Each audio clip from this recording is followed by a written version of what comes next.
इत्थे बिरला कोई नितर मैदाने आंदा है, इत्थे बिरला कोई नितर मैदाने आंदा है। जेड़ा रण विच हो जे, जेड़ा रण विच हो जे दिसे लीरा लीरा।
जुग जुग अटल चबर छत्र तख्त दे मालिक, राजान राज पानान पान, देवान देव उपमा महान।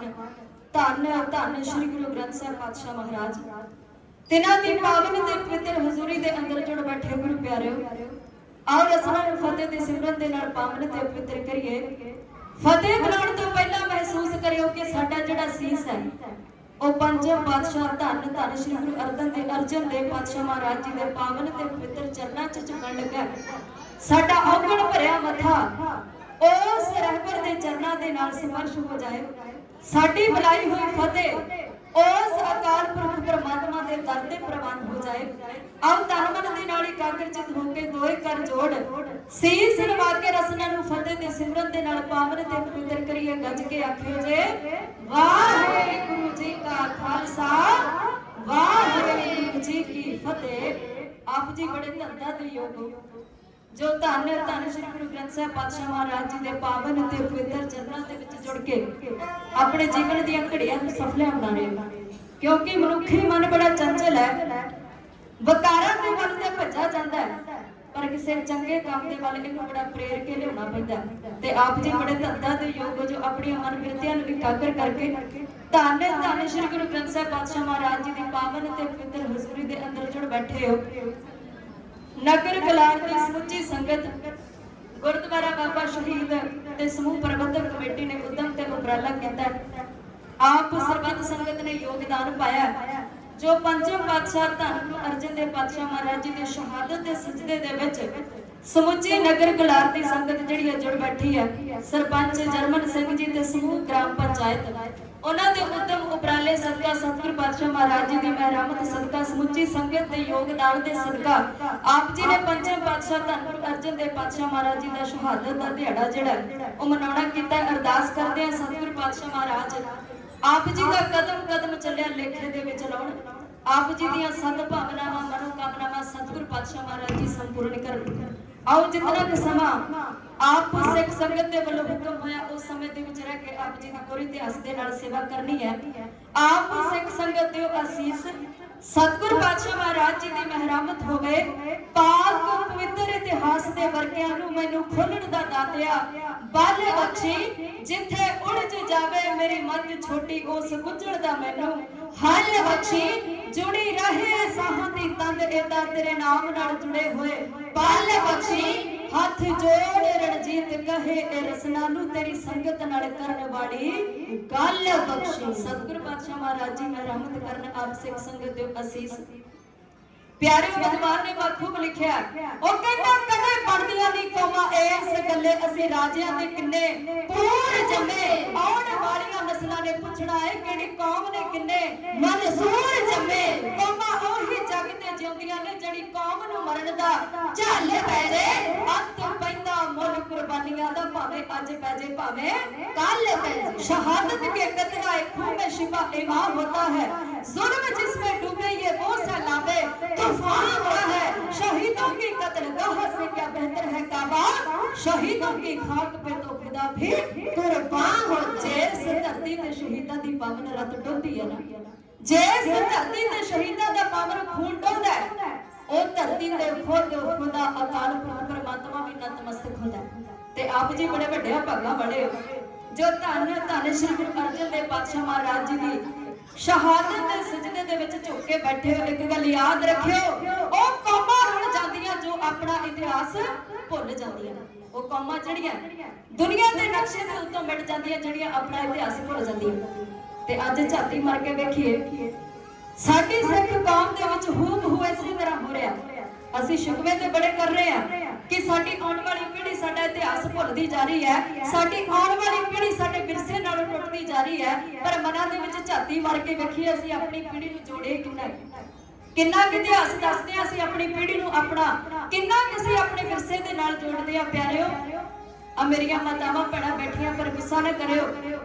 ਅੱਜ ਜੇਕਰ ਕੋਈ ਛੋਟਾ ਬੱਚਾ ਰੋਂਦਾ ਹੈ ਨਾ, ਇੱਕ ਮਾਂ ਦੀ ਗੋਦ ਦੇ ਵਿੱਚ ਇੱਕ ਛੋਟਾ ਬੱਚਾ ਰੋਂਦਾ ਤੇ ਉਹਨੇ ਜਦੋਂ ਉਹਨੂੰ ਚੁੱਪ ਕਰਾਉਣਾ ਹੁੰਦਾ ਨਾ, ਤਾਂ ਸਭ ਤੋਂ ਇੱਕ ਵੱਡਾ ਜ਼ਰੀਆ ਉਹਦੇ ਕੋਲ ਹੈ ਮੋਬਾਈਲ ਫੋਨ।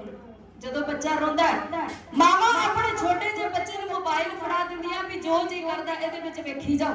ਬੱਚਾ ਉਹਦੇ ਵਿੱਚ ਕੀ ਵੇਖਦਾ ਤੇ ਉਹਦੇ ਤੇ ਕੀ ਅਸਰ ਹੁੰਦਾ, ਅਸੀਂ ਇਸ ਗੱਲ ਤੇ ਕਦੇ ਗੌਰ ਨਹੀਂ ਕੀਤਾ। ਸਾਡਾ ਮਕਸਦ ਹੈ ਕਿ ਸਾਡਾ ਬੱਚਾ ਚੁੱਪ ਹੋਣਾ ਚਾਹੀਦਾ ਤੇ ਅਸੀਂ ਆਪ ਬੱਚੇ ਨੂੰ ਗਲਤ ਸੰਗਤ ਵੱਲ ਤੋਰ ਰਹੇ ਆ। ਪਿਆਰਿਓ, ਜੋ ਬੱਚਾ ਵੇਖੇਗਾ ਉਹਦੇ ਦਿਮਾਗ ਤੇ ਉਹੀ ਅਸਰ ਹੋਣਾ ਤੇ ਉਹਨੇ ਉਹੋ ਜਿਹੀ ਸੰਗਤ ਦੇ ਵਿੱਚ ਪੈਣਾ। ਤੇ ਫਿਰ ਜਦੋਂ ਬੱਚਾ ਜਵਾਨ ਹੋ ਕੇ ਮਾੜੀ ਸੰਗਤ ਵਿੱਚ ਪੈਂਦਾ, ਫਿਰ ਅਸੀਂ ਰੋਈਦਾ ਕਿ ਸਾਡੀ ਜਿਹੜੀ ਔਲਾਦ ਹੈ ਉਹ ਵਿਗੜ ਗਈ, ਸਾਡੀ ਔਲਾਦ ਜਿਹੜੀ ਸਾਡੇ ਕਹਿਣੇ ਕਾਰ ਤੋਂ ਬਾਹਰ ਹੋ ਗਈ। ਪਰ ਕਿਤੇ ਨਾ ਕਿਤੇ ਦੋਸ਼ੀ ਅਸੀਂ ਆਪ ਹਾਂ। ਅਸੀਂ ਆਪਣੀ ਪੀੜ੍ਹੀ ਨੂੰ ਆਪ ਆਪਣੇ ਇਤਿਹਾਸ ਨਾਲ ਨਹੀਂ ਜੋੜੇ, ਆਪਣੇ ਵਿਰਸੇ ਨਾਲ ਨਹੀਂ ਜੋੜ ਰਹੇ। ਭੈਣੋ, ਜੇ ਇਸ ਮੋਬਾਈਲ ਫੋਨ ਦੇ ਵਿੱਚ ਆਪਾਂ ਬੱਚਿਆਂ ਨੂੰ ਗੇਮ ਲਾ ਕੇ ਦਿੰਦੇ ਆ ਨਾ, ਜੇ ਇਸ ਮੋਬਾਈਲ ਫੋਨ ਦੇ ਵਿੱਚ ਆਪਾਂ ਬੱਚਿਆਂ ਨੂੰ ਨੱਚਣ ਗਾਣੇ ਲਾ ਕੇ ਦਿੰਦੇ ਆ, ਉਸੇ ਮੋਬਾਈਲ ਫੋਨ ਦੇ ਵਿੱਚ ਗੁਰਬਾਣੀ ਵੀ ਹੈ, ਉਸੇ ਮੋਬਾਈਲ ਫੋਨ ਦੇ ਵਿੱਚ ਗੁਰੂ ਦਾ ਕੀਰਤਨ ਵੀ ਹੁੰਦਾ ਹੈ। ਪਰ ਗੱਲ ਇਹ ਹੈ ਕਿ ਅਸੀਂ ਬੱਚਿਆਂ ਨੂੰ ਆਦੀ ਬਣਾ ਦਿੱਤਾ, ਕਾਰਟੂਨਾਂ ਦੇ ਆਦੀ ਬਣਾ ਦਿੱਤਾ, ਬੱਚਿਆਂ ਨੂੰ ਵੀਡੀਓ ਗੇਮਾਂ ਖੇਡਣ ਦੇ ਆਦੀ ਬਣਾ ਦਿੱਤਾ, ਬੱਚਿਆਂ ਨੂੰ ਅਸੀਂ ਲੱਚਰ ਗਾਣੇ ਸੁਣਨ ਦੇ ਆਦੀ ਬਣਾ ਦਿੱਤਾ। ਜੇ ਕੋਸ਼ਿਸ਼ ਕਰੀਏ ਤਾਂ ਅਸੀਂ ਬੱਚਿਆਂ ਦਾ ਜਿਹੜਾ ਧਿਆਨ ਹੈ, ਬੱਚਿਆਂ ਦੀ ਰੁਚੀ ਜਿਹੜੀ ਹੈ, ਉਹ ਆਪਣੇ ਇਤਿਹਾਸ ਨਾਲ ਵੀ ਜੋੜ ਸਕਦੇ ਹਾਂ। ਕਿਉਂਕਿ ਬੱਚੇ ਦਾ ਪਹਿਲਾ ਗੁਰੂ ਹੈ ਉਹਦੀ ਮਾਂ। ਜੇ ਮਾਂ ਚਾਹੇ ਤੇ ਬੱਚੇ ਨੂੰ ਚੋਰ ਬਣਾ ਸਕਦੀ ਹੈ, ਮਾਂ ਚਾਹੇ ਤੇ ਬੱਚੇ ਨੂੰ ਸਾਧ ਬਣਾ ਸਕਦੀ ਹੈ। ਗੱਲ ਮਾਂ ਦੇ ਉੱਤੇ ਨਿਰਭਰ ਕਰਦੀ ਹੈ। ਜਿਹੋ ਜਿਹੀ ਆਪਾਂ ਸੰਗਤ ਦੇਾਂਗੇ ਉਹੋ ਜਿਹੇ ਬੱਚੇ ਨੂੰ ਰੰਗ ਚੜ੍ਹਨਾ ਹੈ। ਪਿਆਰਿਓ, ਬੱਚੇ ਜਿਹੜੇ ਨੇ ਇਹ ਸੁਣਦੇ ਘੱਟ ਤੇ ਦੇਖਦੇ ਜ਼ਿਆਦਾ ਹੈ। ਜਦੋਂ ਉਹਨਾਂ ਦੇ ਸਾਹਮਣੇ ਬੈਠ ਕੇ ਟੈਲੀਵਿਜ਼ਨ ਵੇਖਾਂਗੇ, ਉਹਨਾਂ ਨੇ ਟੈਲੀਵਿਜ਼ਨ ਵੇਖਣ ਦੀ ਜ਼ਿੱਦ ਕਰਨੀ ਹੈ। ਜੇ ਮੋਬਾਈਲ ਫੋਨ ਵੇਖਾਂਗੇ, ਉਹਨਾਂ ਨੇ ਮੋਬਾਈਲ ਫੋਨ ਵੇਖਣ ਦੀ ਜ਼ਿੱਦ ਕਰਨੀ ਹੈ। ਤੇ ਜੇ ਬੱਚੇ ਦੇ ਸਾਹਮਣੇ ਬੈਠ ਕੇ ਇੱਕ ਮਾਂ ਗੁਟਕਾ ਸਾਹਿਬ ਲੈ ਕੇ ਗੁਰਬਾਣੀ ਦਾ ਜਾਪ ਕਰੇ ਤੇ ਬੱਚੇ ਨੇ ਆਪਣੇ ਆਪ ਬਾਣੀ ਦੇ ਨਾਲ ਜੁੜ ਜਾਣਾ। ਪਰ ਕਿਤੇ ਨਾ ਕਿਤੇ ਇਸ ਗੱਲ ਦੇ ਦੋਸ਼ੀ ਅਸੀਂ ਆਪ ਆ। ਅਸੀਂ ਆਉਣ ਵਾਲੀ ਪੀੜ੍ਹੀ ਦੇ ਵਿੱਚ ਹੀ ਕਸੂਰ ਕੱਢਦੇ ਰਹਿੰਦੇ ਆ। ਅਸੀਂ ਸੱਭਿਆਚਾਰ ਦੇ ਨਾਰੇ ਲਾਉਣ ਤੱਕ ਸੀਮਤ ਰਹਿ ਗਏ ਆ, ਪਰ ਪਹਿਲ ਕਰਨ ਦੇ ਵਿੱਚ ਅਸੀਂ ਸਭ ਤੋਂ ਪਿੱਛੇ ਹਟ ਜਾਈਦਾ। ਜਿਹੜੀ ਪਹਿਲ ਹੈ ਉਹ ਸਾਨੂੰ ਆਪਣੇ ਆਪ ਤੋਂ ਕਰਨੀ ਪੈਣੀ ਹੈ। ਕੋਸ਼ਿਸ਼ ਕਰੀਏ ਜਿੱਥੇ ਅਸੀਂ ਬੱਚਿਆਂ ਨੂੰ ਅਧਿਆਪਕਾਂ ਕੋਲ ਪੜ੍ਹਨ ਭੇਜਦੇ ਆ ਨਾ, ਉੱਥੇ ਘਰ ਦੇ ਵਿੱਚ ਥੋੜੀ ਜਿਹੀ ਕਲਾਸ ਆਪ ਲਾਉਣੀ ਵੀ ਸ਼ੁਰੂ ਕਰੀਏ। ਆਪਣੇ ਇਤਿਹਾਸ ਦੇ ਨਾਲ ਆਪਣੇ ਬੱਚਿਆਂ ਨੂੰ ਜੋੜਨਾ ਕਰੀਏ। ਆਓ ਪੰਚਮ ਪਾਤਸ਼ਾਹ ਧੰਨ ਗੁਰੂ ਅਰਜਨ ਦੇਵ ਪਾਤਸ਼ਾਹ ਮਹਾਰਾਜ ਜੀ ਦੀ ਸ਼ਹਾਦਤ ਦੇ ਸਜਦੇ ਦੇ ਵਿੱਚ ਜੁੜ ਬੈਠੇ ਆ। ਗੱਲ ਕਰਦੇ ਹਾਂ ਕਿ ਸਤਿਗੁਰੂ ਪਾਤਸ਼ਾਹ ਮਹਾਰਾਜ ਜੀ ਦੀ ਸ਼ਹਾਦਤ ਕਿਉਂ ਤੇ ਕਿਵੇਂ ਹੋਈ। ਹੁਣ ਤੱਕ ਵਿਦਵਾਨਾਂ ਦੇ ਵੱਲੋਂ, ਅਕਸਰ ਜ਼ਿਆਦਾਤਰ ਵਿਦਵਾਨਾਂ ਦੇ ਵੱਲੋਂ ਸਿਰਫ ਧੰਨ ਗੁਰੂ ਅਰਜਨ ਦੇਵ ਪਾਤਸ਼ਾਹ ਮਹਾਰਾਜ ਜੀ ਦੀ ਸ਼ਹਾਦਤ ਦਾ ਇੱਕ ਕਾਰਨ ਜਿਹੜਾ ਉਹ ਵੀ ਬਿਆਨ ਕੀਤਾ ਜਾਂਦਾ ਹੈ ਕਿ ਪੰਜਵੇਂ ਪਾਤਸ਼ਾਹ ਧੰਨ ਗੁਰੂ ਅਰਜਨ ਦੇਵ ਪਾਤਸ਼ਾਹ ਮਹਾਰਾਜ ਜੀ ਨੇ ਚੰਦੂ ਦੀ ਲੜਕੀ ਦਾ ਰਿਸ਼ਤਾ ਪ੍ਰਵਾਨ ਨਹੀਂ ਕੀਤਾ। ਇਸ ਗੱਲ ਤੋਂ ਚੰਦੂ ਜਿਹੜਾ ਨਾਰਾਜ਼ ਹੋ ਗਿਆ ਤੇ ਉਹਨੇ ਨਾਰਾਜ਼ ਹੋ ਕੇ ਧੰਨ ਗੁਰੂ ਅਰਜਨ ਦੇਵ ਪਾਤਸ਼ਾਹ ਮਹਾਰਾਜ ਜੀ ਨੂੰ ਸ਼ਹੀਦ ਕਰਵਾ ਦਿੱਤਾ। ਪਰ ਯਾਦ ਰੱਖੋ, ਇਹ ਵੀ ਇੱਕ ਕਾਰਨ ਸੀ, ਪਰ ਸਭ ਤੋਂ ਵੱਡਾ ਕਾਰਨ ਸੀ ਸਮੇਂ ਦੀ ਹਕੂਮਤ ਖੁਦ ਜਹਾਂਗੀਰ ਬਾਦਸ਼ਾਹ। ਤੇ ਇਹਦੇ ਨਾਲ ਕਈ ਛੋਟੇ ਛੋਟੇ ਕਾਰਨ ਜੁੜੇ ਸੀ, ਪਰ ਅਸੀਂ ਇੱਕ ਕਾਰਨ ਦੱਸ ਕੇ ਧੰਨ ਗੁਰੂ ਅਰਜਨ ਦੇਵ ਪਾਤਸ਼ਾਹ ਮਹਾਰਾਜ ਜੀ ਦੀ ਸ਼ਹਾਦਤ ਨੂੰ ਬੜਾ ਛੋਟਾ ਬਣਾ ਦਿੰਦਾ। ਮੈਂ ਗੱਲ ਪਿੱਛੋਂ ਸ਼ੁਰੂ ਕਰਾਂ। ਧੰਨ ਗੁਰੂ ਅਰਜਨ ਦੇਵ ਪਾਤਸ਼ਾਹ ਮਹਾਰਾਜ ਜੀ ਨੇ ਆਦਿ ਪੀੜ ਦੀ ਸੰਪਾਦਨਾ ਕਰਕੇ ਸੱਚਖੰਡ ਸ੍ਰੀ ਦਰਬਾਰ ਸਾਹਿਬ ਦੇ ਵਿੱਚ ਆਦਿ ਪੀੜ ਦਾ ਪ੍ਰਕਾਸ਼ ਹੋਇਆ। ਜਦੋਂ ਪ੍ਰਕਾਸ਼ ਹੋਇਆ, ਸਮੇਂ ਦੇ ਜਿਹੜੇ ਮੁੱਲਾ ਕਾਜ਼ੀ ਮੌਲਵੀ ਪੰਡਤ ਸੀ, ਇਹਨਾਂ ਦੇ ਸੀਨੇ ਦੇ ਵਿੱਚ ਇੱਕ ਗੱਲ लड़कन लग गई कि धन गुरु नानक पातशाह महाराज जी सच का प्रचार करके गए, गुरु अर्जन देव पातशाह महाराज जी भी उसी तरह सच का प्रचार कर रहे हैं ते दिनों दिन साडियां जिहड़ियां झूठ दी दुकानां ये बंद होई जांदी। हुण इकट्ठे होए इन्हां ने जाके समय दे बादशाह अकबर बादशाह नूं शिकायत कीती, आख्या बादशाह गुरु अर्जन देव ने एक ग्रंथ तैयार कीता है ते उस ग्रंथ दे विच इस्लाम दी तौहीन कीती है, इस्लाम मजहब दी तौहीन कीती है। जदों अकबर नूं शिकायत मिली है ये धन गुरु अर्जन देव पातशाह महाराज जी दे कोल आया, पर याद रखियो अकबर जिहड़ा हर धर्म दा सत्कार करदा सी, धन गुरु अर्जन देव पातशाह महाराज जी दे कोल आया, आके कहंदा हे अर्जन देव जी तुहाडे खिलाफ शिकायत मिली है कि तुसीं जिहड़ा ग्रंथ तैयार कीता है ओहदे विच इस्लाम धर्म दी तौहीन कीती, सानू उस ग्रंथ दे दर्शन करवाओ। धन गुरु अर्जन देव पातशाह महाराज जी ने 5 सिंह भेजे ने, ਉਹ 5 ਸਿੰਘ गए ने जाके अकबर नूं धन गुरु ग्रंथ साहिब पातशाह महाराज जी दे दर्शन दीदारे करवाए ने। अकबर आखण लगा इहदे विच की लिखिआ मैनूं पढ़ के सुणाओ ते 5 ਸਿੰਘਾਂ ਦੇ ਨਾਲ ਸਰਕਾਰਯੋਗ ਬ੍ਰਹਮ ਗਿਆਨੀ ਬਾਬਾ ਬੁੱਢਾ ਜੀ गए ने, ਤਾਬਿਆਂ ਤੇ ਬੈਠੇ ਨੇ ਤੇ ਅਕਬਰ ਸਾਹਮਣੇ ਬੈਠਾ ਹੈ। ਅਕਬਰ ਕਹਿੰਦਾ ਇਹਦੇ ਵਿੱਚ ਕੀ ਲਿਖਿਆ ਮੈਨੂੰ ਪੜ੍ਹ ਕੇ ਸੁਣਾਓ ਤੇ ਬਾਬਾ ਬੁੱਢਾ ਜੀ ਨੇ ਪੜ੍ਹ ਕੇ ਸੁਣਾਇਆ, ਕਹਿੰਦੇ ਅਵਲ ਅੱਲਾਹ ਨੂਰ ਉਪਾਇਆ ਕੁਦਰਤ ਕੇ ਸਭ ਬੰਦੇ ਇੱਕ ਨੂਰ ਤੇ ਸਭ ਜਗ ਉਪਜਿਆ ਕੌਣ ਭਲੇ ਕੋ ਮੰਦੇ। ਅਕਬਰ ਨੇ ਜਦੋਂ ਸੁਣਿਆ ਇਹਦੇ ਦਿਲ ਦੇ ਸ਼ੰਕੇ ਸਾਰੇ ਮਿਟ ਗਏ, हथ जोड़ने भाई गुरदास जी अगे आखण लगे गुरु अर्जन देव पातशाह महाराज जी कोलों माफी मंगियो कि अकबर दे कोलों गुनाह हो गया, मैं इन्हां मुल्ला काजी मौलवी पंडितां दे मगर लग के आप जी दे खिलाफ आ गया, मेरे कोलों बहुत बड़ा गुनाह होया। हुण जदों इह गल इत्थे निबड़ गई, पर जिन्हां ने शिकायत कीती सी उन्हां दे सीने दे विच कीने दी अग जिहड़ी ओह भड़की जा रही सी। हुण इह सोचदे ने किसी ना किसी तरह अकबर नूं रस्ते दे विचों हटाया जावे। इन्हां ने अकबर दे जिहड़े रसोईए सी ओह बदल दिते, रोज अकबर नूं थोड़ा थोड़ा जहर देना शुरू कीता, आखिरकार स्लो पॉइजन दे नाल एक दिन अकबर जिहड़ा ओहदी मौत हो गई। फिर गद्दी ते बिठाया ओहदा पुत्र शहजादा सलीम, पर समय दे जिन्हां ने अकबर नूं खत्म करवाया सी ओह आखण लगे शहजादा सलीम एक गल याद रखी, गद्दी बेशक तेरे पिता दी है पर कहणे कार दे आग्याकारी तैनूं साडा रहना पैना। अज भी साडे नाल इसे तरह हुंदा, ਜਿਹੜੀਆਂ ਪੜ੍ਹੀਆਂ ਲਿਖੀਆਂ ਸਰਕਾਰਾਂ ਨੇ ਨਾ, ਜਿਹੜੇ ਪੜ੍ਹੇ ਲਿਖੇ ਕਾਰਪੋਰੇਟ ਘਰਾਣੇ ਨੇ ਉਹ ਅਨਪੜ੍ਹ ਲੋਕਾਂ ਨੂੰ ਰਾਜ ਗੱਦੀ ਦੇ ਦਿੰਦੇ ਤੇ ਹਕੂਮਤ ਜਿਹੜੀ ਉਹਨਾਂ ਦੇ ਹੱਥ ਵੱਸ ਹੋ ਕੇ ਉਹ ਰਾਜ ਜਿਹੜਾ ਆਪ ਕਰਦੇ ਨੇ, ਪਰ ਗੱਦੀ ਦੇ ਉੱਤੇ ਅਨਪੜ੍ਹਾਂ ਨੂੰ ਬਿਠਾ ਦਿੰਦੇ ਨੇ ਜਿਨ੍ਹਾਂ ਨੂੰ ਕੁਝ ਪਤਾ ਨਹੀਂ। ਸ਼ਹਿਜ਼ਾਦਾ ਸਲੀਮ ਜਿਹੜਾ ਇਹ ਸਿਰੇ ਦਾ ਨਸ਼ੇੜੀ ਹੈ, ਇਹਨੂੰ ਗੱਦੀ ਦੇ ਦਿੱਤੀ ਗਈ ਹੈ। ਸ਼ਹਿਜ਼ਾਦਾ ਸਲੀਮ ਤੋਂ ਇਹ ਉਰਫ ਜਹਾਂਗੀਰ ਬਾਦਸ਼ਾਹ ਬਣ ਗਿਆ, ਗੱਦੀ ਤੇ ਬੈਠ ਗਿਆ। ਕਿਉਂਕਿ ਅੱਜ ਵੀ ਸਾਡੇ ਦੇਸ਼ ਦੇ ਵਿੱਚ ਇਸੇ ਤਰ੍ਹਾਂ ਹੋ ਰਿਹਾ, ਸਾਡਾ ਜਿਹੜਾ ਰਾਜ ਹੈ ਦੇਸ਼ ਦਾ ਅਨਪੜ੍ਹ ਲੋਕ ਚਲਾਉਂਦੇ ਨੇ, ਜ਼ਿਆਦਾਤਰ ਸਾਡੇ ਜਿਹੜੇ ਮੰਤਰੀ ਨੇ ਉਹ ਅਨਪੜ੍ਹ ਨੇ। ਤੇ ਪਿਆਰਿਓ ਬਾਹਰਲੀਆਂ ਕੰਟਰੀਆਂ ਦੇ ਵਿੱਚ ਜੇ ਵੇਖੀਏ ਨਾ, ਬਾਹਰਲੇ ਦੇਸ਼ਾਂ ਦੇ ਵਿੱਚ ਤੇ ਉੱਥੇ ਜਦੋਂ ਕੋਈ ਰਾਸ਼ਟਰਪਤੀ ਜਾਂ ਪ੍ਰਧਾਨ ਮੰਤਰੀ ਚੁਣਨਾ ਹੁੰਦਾ ਨਾ ਤੇ ਸਭ ਤੋਂ ਪਹਿਲਾਂ ਉਹਦੀ ਕਾਬਲੀਅਤ ਵੇਖਦੇ ਨੇ। ਅਮਰੀਕਾ ਦੇ ਵਿੱਚ ਟਰੰਪ ਰਾਸ਼ਟਰਪਤੀ ਹੈ, ਪਿਆਰਿਓ ਉਹ ਐਡਾ ਵੱਡਾ ਫਿਲਾਸਫਰ ਹੈ ਨਾ, ਉਹਦੇ ਰਾਸ਼ਟਰਪਤੀ ਬਣਨ ਤੋਂ 30 ਸਾਲ ਪਹਿਲਾਂ ਉਹਦੀਆਂ ਕਿਤਾਬਾਂ ਜਿਹੜੀਆਂ ਯੂਨੀਵਰਸਿਟੀਆਂ ਦੇ ਵਿੱਚ ਪੜ੍ਹਾਈਆਂ ਜਾਂਦੀਆਂ ਸਨ, ਤਾਂ ਕਰਕੇ ਉਹਨੂੰ ਰਾਸ਼ਟਰਪਤੀ ਬਣਾਇਆ ਗਿਆ। ਪਰ ਸਾਡੇ ਦੇਸ਼ ਦੇ ਵਿੱਚ ਕੋਈ ਵੀ ਪ੍ਰਧਾਨ ਮੰਤਰੀ ਬਣ ਜਾਂਦਾ, ਕੋਈ ਵੀ ਰਾਸ਼ਟਰਪਤੀ ਬਣ ਜਾਂਦਾ, ਭਾਵੇਂ ਉਹ ਪੜ੍ਹਿਆ ਭਾਵੇਂ ਉਹ ਅਨਪੜ੍ਹ। ਹੁਣ ਸ਼ਹਿਜ਼ਾਦਾ ਸਲੀਮ ਜਿਹੜਾ ਇਹ ਗੱਦੀ ਤੇ ਬੈਠ ਗਿਆ, ਉਰਫ ਜਹਾਂਗੀਰ ਬਾਦਸ਼ਾਹ ਬਣ ਗਿਆ। ਹੁਣ ਇਹਨਾਂ ਨੇ ਸਮੇਂ ਦੀ ਸਰਕਾਰ ਨੇ ਜਿਨ੍ਹਾਂ ਦੇ ਹੱਥ ਵਾਸੇ ਦੀ ਬਾਗਡੋਰ ਸੀ, ਉਹਨਾਂ ਨੇ ਗੁਰੂ ਅਰਜਨ ਦੇਵ ਪਾਤਸ਼ਾਹ ਮਹਾਰਾਜ ਜੀ ਦੇ ਖਿਲਾਫ ਇਹਨੂੰ ਭੜਕਾਇਆ। ਸਮੇਂ ਦੀ ਸਾਜ਼ਿਸ਼ ਬਣੀ। उस समय दे मुल्ला काजी मौलवी पंडित सारे धन गुरु अर्जन देव पातशाह महाराज जी के खिलाफ हो गए ने। इधर जंदू जड़ा इहदे दिल दे विच भी गुस्सा है, इहदे दिल दे विच भी नफरत है कि कोई ना कोई मौका बने धन गुरु अर्जन देव पातशाह महाराज जी दे कोलों बदला लिया जावे। ते सब तो वड्डा विरोधी सी धन गुरु अर्जन देव पातशाह महाराज जी दा उन्हां दा वड्डा भरा पृथ्वी चंद, क्योंकि जदों गुरु अर्जन देव पातशाह महाराज जी गुरदा गद्दी ते सुभाईमान होए, पृथ्वी चंद दे मन विच सी कि ਇਹ ਜਿਹੜੀ ਗੁਰਤਾ ਗੱਦੀ ਹੈ ਮੈਨੂੰ ਮਿਲਣੀ ਚਾਹੀਦੀ, ਕਿਉਂਕਿ ਉਮਰ ਦੇ ਵਿੱਚ ਮੈਂ ਵੱਡਾ।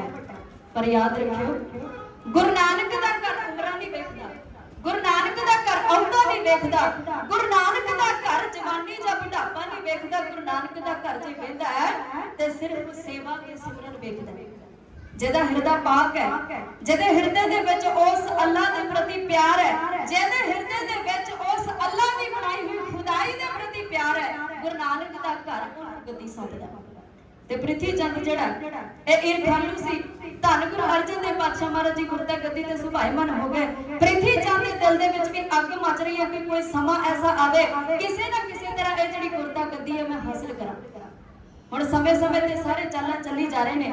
ਇੱਧਰ ਜਹਾਂਗੀਰ ਬਾਦਸ਼ਾਹ ਤਖਤ ਤੇ ਬੈਠਾ ਹੈ, ਇਹ ਵੀ ਦਿਲ ਦੇ ਵਿੱਚ ਵਿਉਂਤਾ ਬਣਾ ਰਿਹਾ ਹੈ ਕਿ ਕੋਈ ਐਸਾ ਮੌਕਾ, ਕੋਈ ਐਸਾ ਸਮਾਂ ਮਿਲੇ ਗੁਰੂ ਅਰਜਨ ਦੇਵ ਪਾਤਸ਼ਾਹ ਮਹਾਰਾਜ ਜੀ ਨੂੰ ਸ਼ਹੀਦ ਕਰਾਂ। ਜਿਵੇਂ ਇਹ ਮਨ ਦੇ ਵਿੱਚ ਆਪਣੇ ਤਾਣੇ ਬਾਣੇ ਬੁਣ ਰਿਹਾ, ਢਾਡੀ ਜਥਾ ਉਸ ਸਮੇਂ ਤੇ ਸੀਨ ਨੂੰ ਇਉਂ ਬਿਆਨ ਕਰ ਰਿਹਾ ਹੈ।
ਸਿੱਖੀ ਜਿਹੜੀ ਆ ਇਹ ਧੰਨ ਗੁਰੂ ਅਰਜਨ ਦੇਵ ਪਾਤਸ਼ਾਹ ਮਹਾਰਾਜ ਜੀ ਦੇ ਸਮੇਂ ਇੱਕ ਪੰਥ ਦੇ ਰੂਪ ਦੇ ਵਿੱਚ ਸਾਹਮਣੇ ਆਈ। ਧੰਨ ਗੁਰੂ ਅਰਜਨ ਦੇਵ ਪਾਤਸ਼ਾਹ ਮਹਾਰਾਜ ਜੀ ਨੇ ਆਦਿ ਪੀੜ ਦੀ ਸੰਪਾਦਨਾ ਕਰਕੇ ਧੰਨ ਗੁਰੂ ਗ੍ਰੰਥ ਸਾਹਿਬ ਪਾਤਸ਼ਾਹ ਮਹਾਰਾਜ ਜੀ ਦਾ ਪ੍ਰਕਾਸ਼ ਕੀਤਾ ਸੱਚਖੰਡ ਸ੍ਰੀ ਦਰਬਾਰ ਸਾਹਿਬ ਦੇ ਵਿੱਚ। ਤੇ ਸਮੇਂ ਦੇ ਜਿਹੜੇ ਮੁੱਲਾ ਕਾਜ਼ੀ ਮੌਲਵੀ ਪੰਡਤ ਨੇ ਇਹਨਾਂ ਦੇ ਕੋਲੋਂ ਇਹ ਗੱਲ ਬਰਦਾਸ਼ਤ ਨਹੀਂ ਹੋਈ ਕਿ ਕਈ ਗਰੀਬ ਜਿਹੜੇ ਜਿਨ੍ਹਾਂ ਦੇ ਨਾਲ ਜ਼ਾਤ ਪਾਤ ਦਾ ਭੇਦ ਭਾਵ ਹੋ ਰਿਹਾ ਸੀ, ਇਹ ਸਾਰੇ ਧੰਨ ਗੁਰੂ ਅਰਜਨ ਦੇਵ ਪਾਤਸ਼ਾਹ ਮਹਾਰਾਜ ਜੀ ਦੀ ਸ਼ਰਨ ਦੇ ਵਿੱਚ ਆ ਗਏ। ਸਾਰੇ ਧੰਨ ਗੁਰੂ ਅਰਜਨ ਦੇਵ ਪਾਤਸ਼ਾਹ ਮਹਾਰਾਜ ਜੀ ਦੇ ਪਾਵਨ ਦਰਬਾਰ ਦੇ ਵਿੱਚ ਝੁਕਣ ਲੱਗੇ। ਊਚ ਨੀਚ ਦਾ ਭੇਦ ਭਾਵ ਖਤਮ ਹੋਣ ਲੱਗ ਗਿਆ। ਅਮੀਰ ਗਰੀਬ ਦਾ ਵਿਤਕਰਾ ਜਿਹੜਾ ਇਹ ਖਤਮ ਹੋਣ ਲੱਗ ਗਿਆ। ਤੇ ਹੁਣ ਇਹ ਗੱਲ ਸੁਭਾਵਿਕ ਹੈ ਕਿ ਭਲੇ ਪੁਰਸ਼ਾਂ ਦੀ ਜਿਹੜੀ ਸੋਭਾ ਹੈ ਉਹ ਕਮੀਨੇ ਬਿਰਤੀ ਵਾਲੇ ਬੰਦਿਆਂ ਦੇ ਕੋਲੋਂ ਸੁਣੀ ਨਹੀਂ ਜਾਂਦੀ, ਕਿਉਂਕਿ ਜਿਹੜਾ ਸੱਚ ਹੈ ਨਾ ਇਹ ਝੂਠਿਆਂ ਦੇ ਕੋਲੋਂ ਬਰਦਾਸ਼ਤ ਨਹੀਂ ਹੁੰਦਾ। ਝੂਠਿਆਂ ਦੇ ਕੋਲੋਂ ਸੱਚਾਈ ਜਿਹੜੀ ਹੈ ਇਹ ਬਰਦਾਸ਼ਤ ਨਹੀਂ ਕੀਤੀ ਜਾਂਦੀ। ਹੁਣ ਮੁੱਲਾ ਕਾਜ਼ੀ ਮੌਲਵੀ ਪੰਡਤ ਜਿਨ੍ਹਾਂ ਦਾ ਵਿਰੋਧ ਧੰਨ ਗੁਰੂ ਨਾਨਕ ਪਾਤਸ਼ਾਹ ਮਹਾਰਾਜ ਜੀ ਨੇ ਕਰਨਾ ਸ਼ੁਰੂ ਕੀਤਾ ਸੀ, ਹੌਲੀ ਹੌਲੀ ਇਹਨਾਂ ਦੇ ਦਿਲ ਦੇ ਵਿੱਚ ਖਦਸ਼ਾ ਪੈਦਾ ਹੋ ਗਿਆ, ਇੱਕ ਡਰ ਪੈਦਾ ਹੋ ਗਿਆ, ਇੱਕ ਭੈ ਪੈਦਾ ਹੋ ਗਿਆ ਕਿ ਜੇਕਰ ਇਸੇ ਤਰ੍ਹਾਂ ਸੱਚ ਦਾ ਪ੍ਰਚਾਰ ਚੱਲਦਾ ਰਿਹਾ ਤੇ ਇੱਕ ਨਾ ਇੱਕ ਦਿਨ ਸਾਡੀ ਜਿਹੜੀ ਝੂਠ ਦੀ ਦੁਕਾਨ ਹੈ ਬੰਦ ਹੋ ਜਾਣੀ। ਕਿਉਂਕਿ ਪਿਆਰਿਓ ਰਾਤ ਹੁੰਦੀ ਹੈ ਤੇ ਜਦੋਂ ਸੂਰਜ ਚੜ੍ਹਦਾ ਹੈ ਨਾ ਸਾਰਾ ਹਨੇਰਾ ਜਿਹੜਾ ਉਹ ਮਿਟ ਜਾਂਦਾ ਹੈ। ਸੂਰਜ ਦੇ ਅੱਗੇ ਕੋਈ ਵੀ ਹਨੇਰਾ ਨਹੀਂ ਟਿਕ ਸਕਦਾ। ਹੁਣ ਇਹਨਾਂ ਨੂੰ ਪਤਾ ਸੀ ਕਿ ਸੱਚ ਦਾ ਸੂਰਜ ਚੜ੍ਹ ਚੁੱਕਿਆ ਤੇ ਇੱਕ ਨਾ ਇੱਕ ਦਿਨ ਸਾਡੇ ਝੂਠ ਦੀ ਜਿਹੜੀ ਉਹ ਰਾਤ ਪੈ ਜਾਣੀ ਹੈ। ਹੁਣ ਇਹ ਸਾਰੇ ਗੁਰੂ ਅਰਜਨ ਦੇਵ ਪਾਤਸ਼ਾਹ ਮਹਾਰਾਜ ਜੀ ਦੇ ਵਿਰੋਧੀ ਬਣ ਗਏ ਨੇ। ਤੇ ਚੰਦੂ ਜਿਹੜਾ ਇਹ ਵੀ ਦਿਲ ਦੇ ਵਿੱਚ ਵਿਅੰਤਾ ਬਣਾਉਂਦਾ ਹੈ ਕਿ ਕੋਈ ਨਾ ਕੋਈ ਐਸਾ ਸਮਾਂ ਮਿਲੇ ਜਿਹੜਾ ਧੰਨ ਗੁਰੂ ਅਰਜਨ ਦੇਵ ਪਾਤਸ਼ਾਹ ਮਹਾਰਾਜ ਜੀ ਦੇ ਕੋਲੋਂ ਬਦਲਾ ਲੈ ਲਵੇ। ਕਿਉਂਕਿ ਪਿਆਰਿਓ ਇਹਦੀ ਲੜਕੀ ਦਾ ਰਿਸ਼ਤਾ ਛੇਵੇਂ ਪਾਤਸ਼ਾਹ ਧੰਨ ਗੁਰੂ ਹਰਗੋਬਿੰਦ ਪਾਤਸ਼ਾਹ ਮਹਾਰਾਜ ਜੀ ਨੂੰ ਕਰਨਾ ਕੀਤਾ। ਇਹਨੇ ਜਿਹੜੇ ਲਾਗੇ ਭੇਜੇ ਸੀ ਉਹ ਗੁਰੂ ਹਰਗੋਬਿੰਦ ਸਾਹਿਬ ਜੀ ਨੂੰ ਇਹਦੀ ਲੜਕੀ ਦੇ ਵਾਸਤੇ ਜਿਹੜਾ ਰਿਸ਼ਤਾ ਜਿਹੜਾ ਗੁਰੂ ਹਰਗੋਬਿੰਦ ਸਾਹਿਬ ਜੀ ਦਾ ਜਿਹੜਾ ਮੰਨ ਕੇ ਚਲੇ ਗਏ। ਪਰ ਇਹਨੇ ਜਦੋਂ ਲਾਗੇ ਇਹਦੇ ਕੋਲ ਗਏ ਉਹਨਾਂ ਨੇ ਜਾ ਕੇ ਦੱਸਿਆ ਤੇ ਇਹਦੇ ਮੂੰਹ ਦੇ ਵਿੱਚੋਂ ਇਹ ਬੋਲ ਕੱਢ ਦਿੱਤੇ, ਕਹਿੰਦਾ ਤੁਸੀਂ ਚੁਬਾਰੇ ਦੀ ਇੱਟ ਮੋਰੀ ਨੂੰ ਲਾ ਕੇ ਆ ਗਏ। ਹੁਣ ਜਦੋਂ ਇਸ ਗੱਲ ਦਾ ਪਤਾ ਗੁਰੂ ਦੀ ਸੰਗਤ ਨੂੰ ਲੱਗਾ ਤੇ ਸੰਗਤਾਂ ਨੇ ਬੇਨਤੀ ਕੀਤੀ ਗੁਰੂ ਅਰਜਨ ਦੇਵ ਪਾਤਸ਼ਾਹ ਮਹਾਰਾਜ ਜੀ ਨੂੰ ਕਿ ਅਸੀਂ ਚੰਦੂ ਦੀ ਲੜਕੀ ਦਾ ਰਿਸ਼ਤਾ ਜਿਹੜਾ ਉਹ ਪ੍ਰਵਾਨ ਨਹੀਂ ਕਰਦੇ। ਗੁਰੂ ਅਰਜਨ ਦੇਵ ਪਾਤਸ਼ਾਹ ਮਹਾਰਾਜ ਜੀ ਨੇ ਸੰਗਤ ਦੀ ਬੇਨਤੀ ਪ੍ਰਵਾਨ ਕਰਕੇ ਇਸ ਰਿਸ਼ਤੇ ਤੋਂ ਇਨਕਾਰ ਕਰ ਦਿੱਤਾ। ਇਹਦੀ ਧੀ ਦਾ ਨਾਮ ਸੀ ਸਦਾ ਕੌਰ ਤੇ ਸਦਾ ਕੌਰ ਦਾ ਰਿਸ਼ਤਾ ਜਿਹੜਾ ਇਹ ਛੇਵੇਂ ਪਾਤਸ਼ਾਹ ਧੰਨ ਗੁਰੂ ਹਰਗੋਬਿੰਦ ਪਾਤਸ਼ਾਹ ਮਹਾਰਾਜ ਜੀ ਨੂੰ ਕਰਨਾ ਚਾਹੁੰਦਾ ਸੀ, ਪਰ ਧੰਨ ਗੁਰੂ ਅਰਜਨ ਦੇਵ ਪਾਤਸ਼ਾਹ ਮਹਾਰਾਜ ਜੀ ਨੇ ਇਨਕਾਰ ਕਰ ਦਿੱਤਾ ਕਿ ਤੁਸੀਂ ਹੰਕਾਰ ਭਰੇ ਬੋਲ ਬੋਲੇ ਨੇ ਤੇ ਗੁਰੂ ਦੀ ਸੰਗਤ ਨੇ ਰਿਸ਼ਤੇ ਤੋਂ ਇਨਕਾਰ ਕਰ ਦਿੱਤਾ, ਅਸੀਂ ਰਿਸ਼ਤਾ ਨਹੀਂ ਕਰਨਾ। ਹੁਣ ਇਹਦੇ ਦਿਲ ਦੇ ਵਿੱਚ ਵੀ ਬਦਲੇ ਦੀ ਭਾਵਨਾ ਜਾਗ ਗਈ ਹੈ। ਇਹ ਸੋਚਦਾ ਸੀ ਕਿ ਜਾਂ ਤਾਂ ਗੁਰੂ ਅਰਜਨ ਦੇਵ ਪਾਤਸ਼ਾਹ ਮਹਾਰਾਜ ਮੇਰੀ ਧੀ ਦਾ ਰਿਸ਼ਤਾ ਪ੍ਰਵਾਨ ਕਰ ਲੈਣ ਤੇ ਜੇਕਰ ਰਿਸ਼ਤਾ ਨਹੀਂ ਪ੍ਰਵਾਨ ਕਰਦੇ ਤੇ ਕੋਈ ਨਾ ਕੋਈ ਐਸਾ ਸਮਾਂ ਮਿਲ ਜਾਵੇ ਕਿ ਜੇ ਇਸ ਸਮੇਂ ਦੇ ਵਿੱਚ ਮੈਂ ਆਪਣੇ ਦਿਲ ਦੇ ਸਾੜ ਕੱਢ ਸਕਾਂ, ਮੈਂ ਗੁਰੂ ਅਰਜਨ ਦੇਵ ਪਾਤਸ਼ਾਹ ਮਹਾਰਾਜ ਜੀ ਤੋਂ ਬਦਲਾ ਲੈ ਸਕਾਂ। ਤੇ ਇੱਕ ਵਿਰੋਧਤਾ ਪ੍ਰੀਤੀ ਚਾਹੁੰਦੀ ਹੈ ਗੁਰਤਾ ਗੱਦੀ ਦੇ ਸੰਬੰਧੀ, ਕਿਉਂਕਿ ਉਹ ਚਾਹੁੰਦਾ ਸੀ ਕਿ ਗੁਰਗੱਦੀ ਦਾ ਅਸਲ ਵਾਰਸ ਜਿਹੜਾ ਉਹ ਮੈਂ ਸੀ ਤੇ ਧੰਨ ਗੁਰੂ ਅਰਜਨ ਦੇਵ ਪਾਤਸ਼ਾਹ ਮਹਾਰਾਜ ਜੀ ਨੂੰ ਇਹਨਾਂ ਨੇ ਗੁਰਤਾ ਗੱਦੀ ਤੇ ਬਿਠਾ ਦਿੱਤਾ। ਇੱਧਰ ਜਹਾਂਗੀਰ ਬਾਦਸ਼ਾਹ ਵੀ ਮਨ ਦੇ ਵਿੱਚ ਵਿਅੰਤਾ ਬਣਾਉਂਦਾ ਹੈ, ਕਿਉਂਕਿ ਜਹਾਂਗੀਰ ਬਾਦਸ਼ਾਹ ਕੋਈ ਨਾ ਕੋਈ ਐਸਾ ਮੌਕਾ ਕੋਈ ਨਾ ਕੋਈ ਐਸਾ ਬਹਾਨਾ ਲੱਭ ਰਿਹਾ ਸੀ ਜਿਸ ਬਹਾਨੇ ਦੇ ਨਾਲ ਗੁਰੂ ਅਰਜਨ ਦੇਵ ਪਾਤਸ਼ਾਹ ਮਹਾਰਾਜ ਜੀ ਨੂੰ ਖਤਮ ਕਰ ਸਕੇ। ਕਿਉਂਕਿ ਉਹ ਆਪ ਜ਼ੁਲਮ ਕਰਕੇ ਜ਼ੁਲਮੀ ਬਾਦਸ਼ਾਹ ਨਹੀਂ ਅਖਵਾਉਣਾ ਚਾਹੁੰਦਾ ਸੀ ਤੇ ਇਹ ਗੱਲ ਉਹਨੇ ਖੁਦ ਆਪਣੀ ਕਿਤਾਬ ਤੋਜ਼ ਕੇ ਜਹਾਂਗੀਰੀ ਦੇ ਵਿੱਚ ਕਬੂਲ ਕੀਤੀ ਹੈ। ਉਹ ਕਹਿੰਦਾ ਮੈਂ ਧੰਨ ਗੁਰੂ ਅਰਜਨ ਦੇਵ ਪਾਤਸ਼ਾਹ ਮਹਾਰਾਜ ਜੀ ਨੂੰ ਖਤਮ ਕਰਨਾ ਚਾਹੁੰਦਾ ਹਾਂ। ਉਹ ਕਹਿੰਦਾ ਕਿ ਮੈਨੂੰ ਇਹੋ ਜਿਹੇ ਫਕੀਰ ਚੰਗੇ ਲੱਗਦੇ ਨੇ ਜਿਹੜੇ ਅਸਲੋਂ ਸਮਾਜ ਦੇ ਨਾਲ ਟੁੱਟੇ ਹੋਣ, ਜਿਨ੍ਹਾਂ ਦਾ ਕੋਈ ਵੀ ਸਮਾਜ ਦੇ ਨਾਲ ਰਿਸ਼ਤਾ ਨਾਤਾ ਨਾ ਹੋਵੇ। ਮੈਂ ਉਹੋ ਜਿਹੇ ਫਕੀਰਾਂ ਨੂੰ ਮਿਲ ਕੇ ਖੁਸ਼ ਹੁੰਦਾ। ਪਰ ਗੁਰੂ ਅਰਜਨ ਦੇਵ ਪਾਤਸ਼ਾਹ ਮਹਾਰਾਜ ਸਮਾਜ ਦੇ ਵਿੱਚ ਰਹਿ ਕੇ ਵੀ ਉਸ ਅਕਾਲ ਪੁਰਖ ਪਰਮਾਤਮਾ ਦੀ ਆਰਾਧਨਾ ਕਰਦੇ ਸਨ, ਕਿਉਂਕਿ ਧੰਨ ਗੁਰੂ ਨਾਨਕ ਪਾਤਸ਼ਾਹ ਮਹਾਰਾਜ ਜੀ ਨੇ ਗ੍ਰਸਥ ਧਰਮ ਨੂੰ ਵਡਿਆਇਆ। ਗੁਰੂ ਸਾਹਿਬ ਤੋਂ ਪਹਿਲਾਂ ਜਿੰਨੇ ਵੀ ਹਠੀ ਜਪੀ ਜੋਗੀ ਹੋਏ ਨੇ ਸਾਰਿਆਂ ਨੇ ਗ੍ਰਸਥ ਧਰਮ ਨੂੰ ਨਕਾਰਿਆ, ਕਿਉਂਕਿ ਉਹਨਾਂ ਦਾ ਮੰਨਣਾ ਸੀ ਕਿ ਜੇਕਰ ਪਰਮਾਤਮਾ ਨੂੰ ਮਿਲਣਾ ਹੈ ਸਭ ਤੋਂ ਪਹਿਲਾਂ ਪਰਿਵਾਰ ਤਿਆਗ ਦਿਓ, ਜੇ ਪਰਮਾਤਮਾ ਨੂੰ ਮਿਲਣਾ ਹੈ ਘਰ ਤਿਆਗ ਦਿਓ, ਜੇ ਪਰਮਾਤਮਾ ਨੂੰ ਮਿਲਣਾ ਹੈ ਸੰਸਾਰ ਤਿਆਗ ਦਿਓ, ਜੇ ਪਰਮਾਤਮਾ ਨੂੰ ਮਿਲਣਾ ਹੈ ਤੇ ਕਿਸੇ ਗ੍ਰਸਤੀ ਦੇ ਘਰੋਂ ਕੁਛ ਵੀ ਨਹੀਂ ਛੱਡਣਾ। पर धन गुरु नानक पातशाह महाराज जी ने आके कुल खलकत नूं इक्को एक गल आखी कि जे कर परमात्मा की आराधना करनी है, परमात्मा नूं मिलना है, ते ओह गृहस्थ जीवन दे विचों भी परमात्मा मिल सकदा है। साफ ਹਿਰਦਾ ते तन मन दे नाल उस दी एकाग्रता कीती जावे, किरत दे नाल नाल उस परमात्मा नूं आराधिया जावे ते परमात्मा मिल सकदा है। ते अज जे मेरियां मातावां भैणां संगत दे विच बराबरता दे दर्जे दे नाल बैठियां ना ते सिर्फ बदौलत धन गुरु नानक पातशाह महाराज जी दा, क्योंकि गुरु साहब तो पहला जिन्ने भी जोगी हठी जप्पी हुए ने सारे ने इस्त्री जात नूं बड़ा भंडिया, इस्त्री जात नूं नकारिया। उथों दे कवियां ने इथों तक लिख दिता है, ओ कहंदे ढोर गवार शूदर पशु नारी एह पांचों ताड़न के अधिकारी। पर धन गुरु नानक पातशाह महाराज जिन्हां ने कुल खलकत नूं कुल आवाम नूं इक्को एक उपदेश दिता, आख्या सो क्यों मंदा आखिए जित जमै राजा। महाराज कहंदे ने उस जननी नूं उस औरत नूं क्यों मंदा आखदे हो जिन्हें राजे महाराजिਆਂ ਨੂੰ जन्म दिता, जिन्हें एडे एडे ਵੱਡੇ पीर पैगंबर औलिए अवतारां ਨੂੰ जन्म दिता, ਉਹਨੂੰ ਮਾੜਾ ਆਖਣ ਦਾ ਤੁਹਾਨੂੰ ਕੋਈ ਹੱਕ ਨਹੀਂ। ਤੇ ਧੰਨ ਗੁਰੂ ਨਾਨਕ ਪਾਤਸ਼ਾਹ ਮਹਾਰਾਜ ਜੀ ਨੇ ਗ੍ਰਸਥ ਧਰਮ ਦੇ ਵਿੱਚ ਰਹਿ ਕੇ ਉਸ ਅਕਾਲ ਪੁਰਖ ਪਰਮਾਤਮਾ ਦੀ ਆਰਾਧਨਾ ਕਰਨ ਵਾਸਤੇ ਆਖਿਆ। ਹੁਣ ਜਹਾਂਗੀਰ ਬਾਦਸ਼ਾਹ ਚਾਹੁੰਦਾ ਕਿ ਇਹ ਜਿਹੜੇ ਫਕੀਰ ਨੇ ਫਕੀਰ ਬਣ ਕੇ ਰਹਿਣ, ਇਹ ਸਮਾਜ ਦੇ ਨਾਲ ਨਾ ਜੁੜਨ, ਪਰ ਧੰਨ ਗੁਰੂ ਅਰਜਨ ਦੇਵ ਪਾਤਸ਼ਾਹ ਮਹਾਰਾਜ ਸਮਾਜ ਦੇ ਵਿੱਚ ਰਹਿ ਕੇ ਉਸ ਅਕਾਲ ਪੁਰਖ ਪਰਮਾਤਮਾ ਦੇ ਨਾਲ ਜੁੜਦੇ ਨੇ। ਉਸ ਸਮੇਂ ਦੇ ਵਿੱਚ ਸਮਾਜ ਦੇ ਵਿੱਚ ਊਚ ਨੀਚ ਦਾ ਵਿਤਕਰਾ ਜਿਹੜਾ ਖਤਮ ਕੀਤਾ ਜਾ ਰਿਹਾ ਹੈ, ਅਮੀਰ ਗਰੀਬ ਦੀ ਜਿਹੜੀ ਭੇਦ ਭਾਵ ਵਾਲੀ ਗੱਲ ਹੈ ਉਹਨੂੰ ਖਤਮ ਕੀਤਾ ਜਾ ਰਿਹਾ ਹੈ। ਤੇ ਜਹਾਂਗੀਰ ਦੇ ਕੋਲੋਂ ਇਹ ਗੱਲ ਜਿਹੜੀ ਹੈ ਉਹ ਬਰਦਾਸ਼ਤ ਨਹੀਂ ਹੋ ਰਹੀ। ਹੁਣ ਇਧਰ ਇਹ ਵਿਅੰਤਾ ਬਣਾਈ ਜਾ ਰਿਹਾ ਤੇ ਇਧਰ ਇਹਦਾ ਜਿਹੜਾ ਪੁੱਤਰ ਹੈ ਖੁਸਰੋ, ਉਹਨੂੰ ਇਹਦੇ ਨਾਲ ਬਗਾਵਤ ਕਰ ਦਿੱਤੀ ਹੈ। ਉਹ ਉੱਥੋਂ ਭੱਜ ਕੇ ਗੋਇੰਦਵਾਲ ਸਾਹਿਬ ਆਇਆ, ਇੱਥੋਂ ਆ ਕੇ ਉਹਨੇ ਲੰਗਰ ਦੇ ਵਿੱਚੋਂ ਪ੍ਰਸ਼ਾਦਾ ਛਕਿਆ ਤੇ ਅੱਗੇ ਨੂੰ ਤੁਰ ਪਿਆ। ਹੁਣ ਇਹ ਜਿਹੜੀ ਗੱਲ ਹੈ ਇਹ ਜਹਾਂਗੀਰ ਬਾਦਸ਼ਾਹ ਨੂੰ ਪਤਾ ਲੱਗੀ ਹੈ ਤੇ ਲਾਹੌਰ ਦੇ ਲਾਗੇ ਜਾਂਦਿਆਂ ਜਾਂਦਿਆਂ ਉਹ ਫੜਿਆ ਗਿਆ। ਹੁਣ ਜਹਾਂਗੀਰ ਨੂੰ ਜਿਹਦੇ ਤੇ ਵੀ ਸ਼ੱਕ ਹੋਇਆ, ਜਿਹਨੇ ਵੀ ਖੁਸਰੋ ਦੀ ਮਦਦ ਕੀਤੀ ਹੈ, ਉਹਨੇ ਉਹਨੂੰ ਮੌਤ ਦੇ ਘਾਟ ਉਤਾਰ ਦਿੱਤਾ। ਹੁਣ ਇਹ ਜਿਹੜੀ ਗੱਲ ਹੈ ਬੜੀ ਬੜੀ ਠੰਡੀ ਪੈ ਗਈ ਹੈ, ਮਾਹੌਲ ਜਿਹੜਾ ਸ਼ਾਂਤ ਹੋ ਗਿਆ। ਇੱਧਰ ਜਿਹੜੇ ਸਮੇਂ ਦੇ ਮੁੱਲਾ ਕਾਜ਼ੀ ਮੌਲਵੀ ਪੰਡਿਤ ਸੀ ਜਿਹੜੇ ਗੁਰੂ ਘਰ ਦੇ ਨਾਲ ਈਰਖਾ ਕਰਦੇ ਸੀ, ਉਹਨਾਂ ਨੂੰ ਇੱਕ ਬਹਾਨਾ ਮਿਲ ਗਿਆ ਧੰਨ ਗੁਰੂ ਅਰਜਨ ਦੇਵ ਪਾਤਸ਼ਾਹ ਮਹਾਰਾਜ ਜੀ ਦੇ ਖਿਲਾਫ ਜਹਾਂਗੀਰ ਨੂੰ ਭੜਕਾਉਣ ਦਾ। ਉਹ ਪਹੁੰਚੇ ਨੇ ਜਹਾਂਗੀਰ ਦੇ ਦਰਬਾਰ ਦੇ ਵਿੱਚ, ਜਾ ਕੇ ਧੰਨ ਗੁਰੂ ਅਰਜਨ ਦੇਵ ਪਾਤਸ਼ਾਹ ਮਹਾਰਾਜ ਜੀ ਦੇ ਖਿਲਾਫ ਸਾਰੀਆਂ ਸਾਜ਼ਿਸ਼ਾਂ ਰਚ ਕੇ ਜਿਵੇਂ ਜਹਾਂਗੀਰ ਬਾਦਸ਼ਾਹ ਦੇ ਕੰਨ ਭਰ ਰਹੇ ਨੇ ਢਾਡੀ ਜਥਾ ਹੈ, ਇਹੋ ਬਿਆਨ ਕਰ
विछड़िया जिवें सरकार दी असां अपना फर्ज भुगताया नी सुन के लाहौर गुरु साहब नूं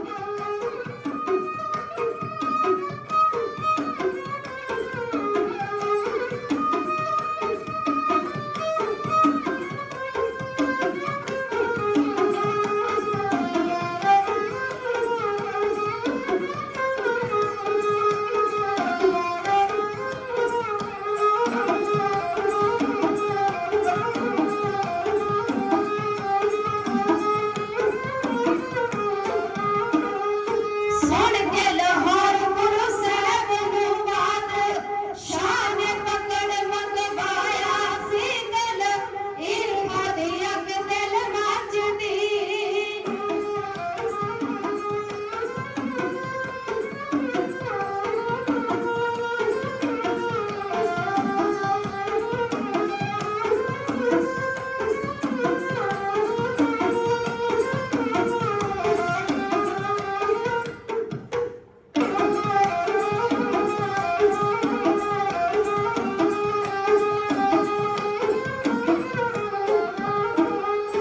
ईर्खा दी अग दिल नाचदी उत्ते तेल तुतियां ने पाया हां जी तेल तुतियां ने पाया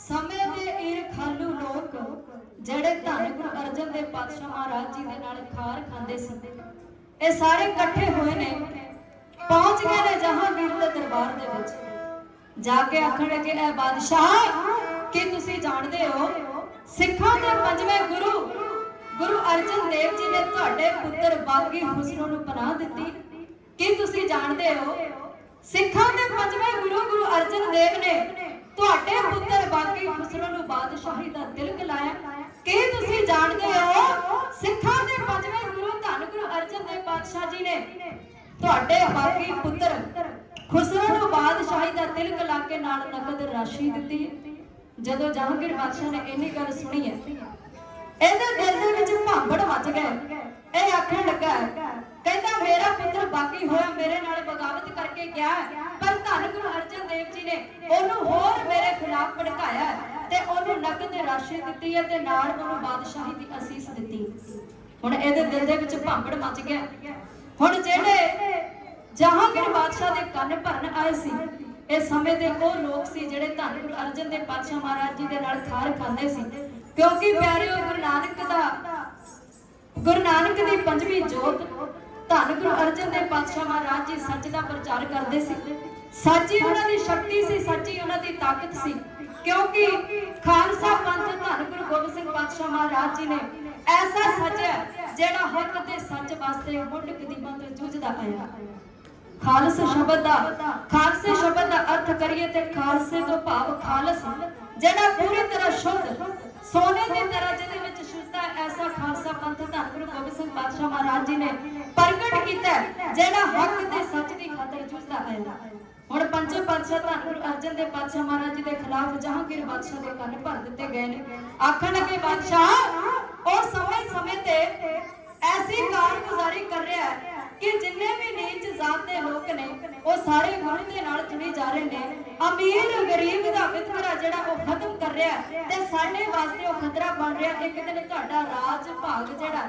ਉਹ ਮਿੱਟੀ 'ਚ ਬਣਾ ਕੇ ਰੱਖ ਦੇਵੇਗਾ ਤੁਹਾਡੇ ਰਾਜ ਭਾਗ ਦੇ ਲਈ ਉਹ ਖਤਰਾ ਬਣ ਜਾਵੇ ਹੁਣ ਜਹਾਂਗੀਰ ਬਾਦਸ਼ਾਹ ਨੇ ਜਦੋਂ ਇੰਨੀ ਗੱਲ ਸੁਣੀ ਹੈ ਕਿਉਂਕਿ ਇਹ ਆਪਣੇ ਦਿੱਲੀ ਭਰਾਵਾਂ ਦੇ ਵਿੱਚ ਇਸਲਾਮ ਦਾ ਰਾਖਾ ਬਣ ਕੇ ਪ੍ਰਸਿੱਧ ਹੋਣਾ ਚਾਹੁੰਦਾ ਸੀ ਇਹ ਜਦੋਂ ਤਖਤ ਤੇ ਬੈਠਾ ਇਹਨੇ ਤਖਤ ਤੇ ਬੈਠ ਕੇ ਇੱਕ ਗੱਲ ਆਖੀ ਹੈ ਉਹ ਕਹਿੰਦਾ ਮੇਰੇ ਰਾਜ ਦੇ ਵਿੱਚ ਇਸਲਾਮ ਮਜ਼ਹਬ ਤੋਂ ਬਿਨਾਂ ਕਿਸੇ ਹੋਰ ਮਜ਼ਹਬ ਦਾ ਪ੍ਰਚਾਰ ਨਹੀਂ ਹੋ ਸਕਦਾ ਤੇ ਜੇ ਕੋਈ ਇਸਲਾਮ ਤੋਂ ਬਿਨਾਂ ਕਿਸੇ ਹੋਰ ਧਰਮ ਦਾ ਪ੍ਰਚਾਰ ਕਰੇਗਾ ਮੈਂ ਉਹਨੂੰ ਮੌਤ ਦੇ ਘਾਟ ਉਤਾਰ ਦੇਵਾਂ ਮੇਰੇ ਮਜ਼ਹਬ ਦੇ ਵਿੱਚ ਕੋਈ ਮੇਰੇ ਖਿਲਾਫ ਨਹੀਂ ਜਾ ਸਕਦਾ ਕੋਈ ਇਸਲਾਮੀ ਸ਼ਰਅ ਦੇ ਖਿਲਾਫ ਨਹੀਂ ਜਾ ਸਕਦਾ ਪਰ ਧੰਨ ਗੁਰੂ ਅਰਜਨ ਦੇਵ ਪਾਤਸ਼ਾਹ ਮਹਾਰਾਜ ਜਿਹੜੇ ਸੱਚ ਦਾ ਪ੍ਰਚਾਰ ਕਰਦੇ ਸੀ ਕਿਉਂਕਿ ਦੂਰ ਦੂਰ ਤੋਂ ਲੋਕ ਜਿਹੜੇ ਨੇ ਉਹ ਗੁਰੂ ਅਰਜਨ ਦੇਵ ਪਾਤਸ਼ਾਹ ਮਹਾਰਾਜ ਜੀ ਦੇ ਨਾਲ ਜੁੜ ਗਏ ਉਸ ਸਮੇਂ ਦੇ ਵਿੱਚ ਕੁਝ ਲੋਕ ਜਿਹੜੇ ਨੇ ਉਸ ਸਮੇਂ ਦੇ ਵਿੱਚ ਸਖੀ ਸਰਵਰ ਦੇ ਪੁਜਾਰੀ ਸੀ ਸਖੀ ਸਰਵਰ ਦੇ ਡੇਰੇ ਤੇ ਜਾਂਦੇ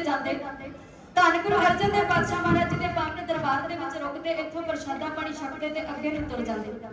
ਤੇ ਇੱਕ ਦਿਨ ਭਾਈ ਮੰਝ ਜੀ ਵੀ ਇਸ ਜਿਹੜਾ ਕਾਫਲਾ ਸਖੀ ਸਰਵਰ ਦੇ ਡੇਰੇ ਤੇ ਜਾਂਦਾ ਸੀ, ਉਸ ਕਾਫਲੇ ਦੇ ਵਿੱਚ ਆਏ। ਭਾਈ ਮੰਝ ਦੀ ਧੰਨ ਗੁਰੂ ਅਰਜਨ ਦੇਵ ਪਾਤਸ਼ਾਹ ਮਹਾਰਾਜ ਜੀ ਦੇ ਪਾਵਨ ਦਰਬਾਰ ਦੇ ਵਿੱਚ ਰੁਕੇ ਤੇ ਧੰਨ ਗੁਰੂ ਅਰਜਨ ਦੇਵ ਪਾਤਸ਼ਾਹ ਮਹਾਰਾਜ ਜੀ ਦੀ ਸ਼ਖਸੀਅਤ ਤੋਂ ਇੰਨੇ ਪ੍ਰਭਾਵਿਤ ਹੋਏ, ਇਹਨੇ ਘਰ ਦੇ ਵਿੱਚ ਜਿਹੜੀਆਂ ਕਬਰਾਂ ਬਣਾਈਆਂ ਸੀ ਉਹ ਆਪ ਜਾ ਕੇ ਢਾ ਦਿੱਤੀਆਂ। ਭਾਈ ਮੰਝ ਜੀ ਧੰਨ ਗੁਰੂ ਅਰਜਨ ਦੇਵ ਪਾਤਸ਼ਾਹ ਮਹਾਰਾਜ ਜੀ ਦੇ ਸਿੱਖ ਬਣ ਗਏ। ਉਸ ਤੋਂ ਬਾਅਦ ਭਾਈ ਲੰਗਾ ਜੀ ਇਹ ਵੀ ਗੁਰੂ ਅਰਜਨ ਦੇਵ ਪਾਤਸ਼ਾਹ ਮਹਾਰਾਜ ਜੀ ਦੇ ਸਿੱਖ ਬਣ ਗਏ। ਇਹਨਾਂ ਨੇ ਜਾ ਕੇ ਦੱਸਿਆ, ਮਹਾਰਾਜ ਭਾਈ ਮੰਝ ਜਿਹੜਾ ਮੰਨਿਆ ਪਰਮੰਨਿਆ ਚੌਧਰੀ ਹੈ, 12 ਖੰਡਾਂ ਦਾ ਲੰਬੜਦਾਰ ਹੈ, ਉਹ ਗੁਰੂ ਅਰਜਨ ਦੇਵ ਪਾਤਸ਼ਾਹ ਮਹਾਰਾਜ ਜੀ ਦੇ ਸਾਹਮਣੇ ਝੁਕ ਗਿਆ। ਦਿਨੋਂ ਦਿਨ ਉਹਨਾਂ ਦਾ ਪ੍ਰਚਾਰ ਜਿਹੜਾ ਉਹ ਵੱਧਦਾ ਜਾ ਰਿਹਾ ਹੈ ਤੇ ਤੁਹਾਡੀ ਬਾਗੀ ਫਿਕਰ ਨੂੰ ਉਹਨਾਂ ਨੇ ਸ਼ਰਨ ਦਿੱਤੀ, ਅਪਣਾ ਦਿੱਤੀ। ਹੁਣ ਜਿਹੜਾ ਜਹਾਂਗੀਰ ਬਾਦਸ਼ਾਹ, ਇਹਦੇ ਦਿਲ ਦੇ ਵਿੱਚ ਭਾਂਬੜ ਮਚ ਗਿਆ। ਇਹਨੇ ਆਪਣੇ ਐਲਕਾਰਾਂ ਨੂੰ ਹੁਕਮ ਕੀਤਾ ਕਿ ਧੰਨ ਗੁਰੂ ਅਰਜਨ ਦੇਵ ਪਾਤਸ਼ਾਹ ਮਹਾਰਾਜ ਜੀ ਦੇ ਖਿਲਾਫ ਜਿਹੜੀ ਸ਼ਿਕਾਇਤ ਆਈ ਹੈ, ਇਸ ਸ਼ਿਕਾਇਤ ਨੂੰ ਦਰਜ ਕਰਕੇ ਗੁਰੂ ਅਰਜਨ ਦੇਵ ਨੂੰ ਗ੍ਰਿਫਤਾਰ ਕੀਤਾ ਜਾਵੇ। ਜਿਵੇਂ ਧੰਨ ਗੁਰੂ ਅਰਜਨ ਦੇਵ ਪਾਤਸ਼ਾਹ ਮਹਾਰਾਜ ਜੀ ਨੂੰ ਗ੍ਰਿਫਤਾਰੀ ਦਾ ਹੁਕਮ ਦੇ ਕੇ ਗੁਰੂ ਸਾਹਿਬ ਨੂੰ ਗ੍ਰਿਫਤਾਰ ਕੀਤਾ ਜਾ ਰਿਹਾ ਹੈ, ਢਾਡੀ ਜਥਾ ਹੈ ਇਹੋ ਬਿਆਨ ਕਰ ਰਿਹਾ ਹੈ।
हजरत नानक देव ने जो धर्म चलाया हाय उस दे विच तां सबनूं सीख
ਧੰਨ ਗੁਰੂ ਅਰਜਨ ਦੇਵ ਪਾਤਸ਼ਾਹ ਮਹਾਰਾਜ ਜੀ ਨੂੰ ਗ੍ਰਿਫਤਾਰ ਕਰਨ ਦਾ ਹੁਕਮ ਦੇ ਦਿੱਤਾ।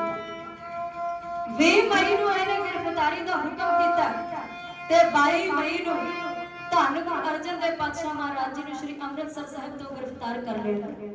ਪਾਤਸ਼ਾਹ ਮਹਾਰਾਜ ਜੀ ਦੇ ਨਾਲ 5 ਸਿੱਖ ਗਏ, ਪਰ ਗੁਰੂ ਸਾਹਿਬ ਨੇ ਜਦੋਂ ਲਾਹੌਰ ਪਹੁੰਚੇ ਤੇ ਉਹ 5 ਸਿੱਖਾਂ ਨੂੰ ਜਿਹੜਾ ਧੰਨ ਗੁਰੂ ਅਰਜਨ ਦੇਵ ਪਾਤਸ਼ਾਹ ਮਹਾਰਾਜ ਜੀ ਨੇ ਵਾਪਸ ਭੇਜ ਦਿੱਤਾ।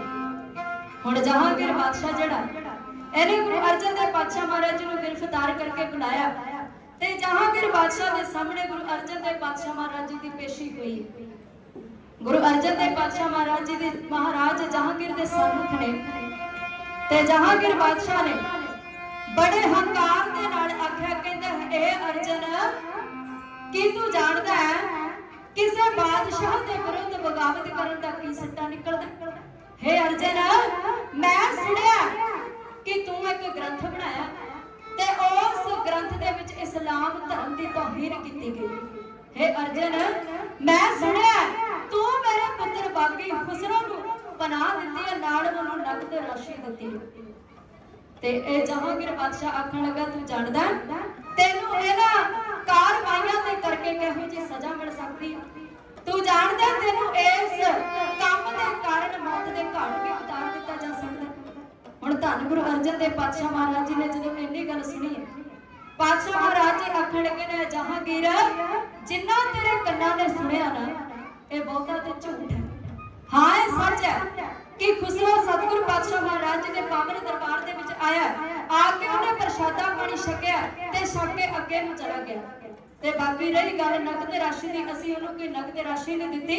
ते एक गल याद रखी, तेरा पुत्र ओही नगरां दे विचों प्रसादा छक के आया जिੱਥੋਂ किसी दिन तेरे पिता ने प्रसादा छकिया सी। एक दिन तेरा पिता भी प्रसादा छक के गया, ते जे अज तेरा पुत्र प्रसादा छक गया ते उत्थे किहड़ी आफत आ गई। हुण जहांगीर आखण लगा, कहंदा है बादशाह, मैं सुनिया तुसी एक ग्रंथ बनाया, उस ग्रंथ दे विच इस्लाम धर्म दी तौहीन कीती गई है। महाराज आखण लगे ने, जहांगीर बादशाह असी आद बीड़ धन श्री गुरु ग्रंथ साहिब पातशाह महाराज जी दा प्रकाश कीता, पर उस ग्रंथ दे विच किसी मजहब दे खिलाफ कुछ नहीं लिखिया, किसी धर्म दे खिलाफ कुछ नहीं लिखिया। हुण जहांगीर बादशाह आखण लगा, मैं जानदा कि तुहाडे दरबार दे विच बड़ा चढ़ावा चढ़दा है ते मैं ओ सारे चढ़ावे दा तुहाडे कोलों टैक्स लैणा। ते महाराज आखण लगे ने, जहांगीर ए जिहड़ा चढ़ावा चढ़दा है ए तेरा जां मेरा नहीं, ए गुरु दे सिखां दा है ते गुरु दे सिखां दे चढ़ावे ते कोई टैक्स नहीं लग सकदा।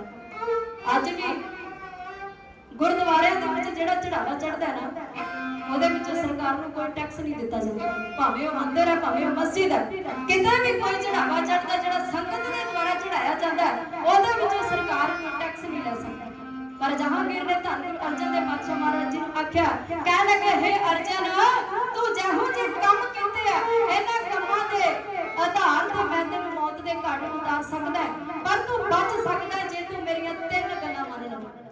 पहली गल, अपने ग्रंथ दे विच हजरत मुहम्मद साहब दी तारीफ लिख, इस्लाम धर्म दी तारीफ लिख, इस्लाम मजहब दी तारीफ लिख। दूसरी गल, तू मुसलमान हो जा, मैं तेनू मुसलमानां दा पीर बना देंगा। ते तीजी गल, जेड़ा तेरे दरबार दे विच चढ़ावा चढ़दा ओदा मैनूं टैक्स अदा कर। हुण धन गुरु अर्जन देव पातशाह महाराज जी ने जदों इन्नी गल सुनी है, पातशाह महाराज जी आखण लगे ने, बादशाह जहांगीर जेड़ा टैक्स दी तू गल करदा है, ए जेड़ा चढ़ावा गुरु दरबार दे विच चढ़दा है, ए तेरा जां मेरा नहीं, ए मेरे गुरसिखां दी किरत कमाई है ते इहदे विच तैनूं कोई टैक्स अदा नहीं हो सकदा। बाकी रही गल, तेरा पुत्र आया सी, प्रसादा पानी छक के चला गया, असीं ओनूं कोई नगद राशि नहीं दित्ती, ना असीं ओनूं कोई बादशाही दी असीस दित्ती है, ओ प्रसादा छकण आया सी ते प्रसादा छक के चला गया। ते बाकी रही गल, तू सानूं मुसलमान बनाउणा चाहुंदा है ते याद रख, गुरु अर्जन किसी भी कीमत ते अपना धर्म तब्दील नहीं करेगा। हुण जहांगीर बादशाह ने जदों इन्नी गल लिखी है, सुनी है, इहदे सड़े कपड़े अग लग उठी, क्योंकि धन गुरु अर्जन देव पातशाह महाराज जी ने इहदियां सारियां शर्तां मनण तों इनकार कर दिता। पंच पातशाह धन गुरु अर्जन देव पातशाह महाराज जी शहीदां दे सरताज धन गुरु अर्जन देव पातशाह महाराज जी ने इहदियां सारियां गल्लां तों इनकार कर दिता। गुस्से दे विच बौख खला गया, इहने हुक्म कर दिता, कहंदा हुक्म करदम सियासत बाबा यासा रसानत, कहंदा यासा दे कानून दे अनुसार गुरु अर्जन देव जी ने शहीद कर दिता जाए। हुण एक गल ते गौर करियो, जे जहांगीर बादशाह चाहता धन गुरु अर्जन देव पातशाह महाराज जी नूं खत्म ही करना सी ते उन्हां दा सीस धड़ धड़ अलग करके भी खत्म कर सकदा सी, पर उन्हां यासा दे कानून दे मुताबिक ही धन गुरु अर्जन देव पातशाह महाराज जी नूं शहीद करन दा हुक्म क्यों दिता? जदों ਇਹ ਕਾਨੂੰਨ ਸਾਨੂੰ ਸਮਝ ਆਉਂਦਾ ਨਾ, ਫਿਰ ਸਾਨੂੰ ਇਹ ਸਾਰੀ ਗੱਲ ਸਮਝ ਆਉਂਦੀ ਹੈ ਕਿ ਗੁਰੂ ਅਰਜਨ ਦੇਵ ਪਾਤਸ਼ਾਹ ਜੀ ਨੂੰ ਉਬਲਦੀ ਦੇਗ ਦੇ ਵਿੱਚ ਕਿਉਂ ਉਬਾਲਿਆ ਗਿਆ, ਕਿਉਂ ਮਹਾਰਾਜ ਜੀ ਨੂੰ ਤੱਤੀ ਤਵੀ ਤੇ ਬਿਠਾਇਆ ਗਿਆ, ਕਿਉਂ ਗੁਰੂ ਸਾਹਿਬ ਦੇ ਸੀਸ ਦੇ ਉੱਤੇ ਤੱਤੀ ਦਿੱਤਾ ਭਾਈ। ਜੇਕਰ ਅਸੀਂ ਯਾਸਾ ਦਾ ਕਾਨੂੰਨ ਸਮਝੀਏ ਕਿ ਕਿਉਂ ਜਹਾਂਗੀਰ ਬਾਦਸ਼ਾਹ ਨੇ ਧੰਨ ਗੁਰੂ ਅਰਜਨ ਦੇਵ ਪਾਤਸ਼ਾਹ ਮਹਾਰਾਜ ਜੀ ਨੂੰ ਯਾਸਾ ਦੇ ਕਾਨੂੰਨ ਦੇ ਮੁਤਾਬਿਕ ਸ਼ਹੀਦ ਕਰਨ ਦਾ ਹੁਕਮ ਦਿੱਤਾ।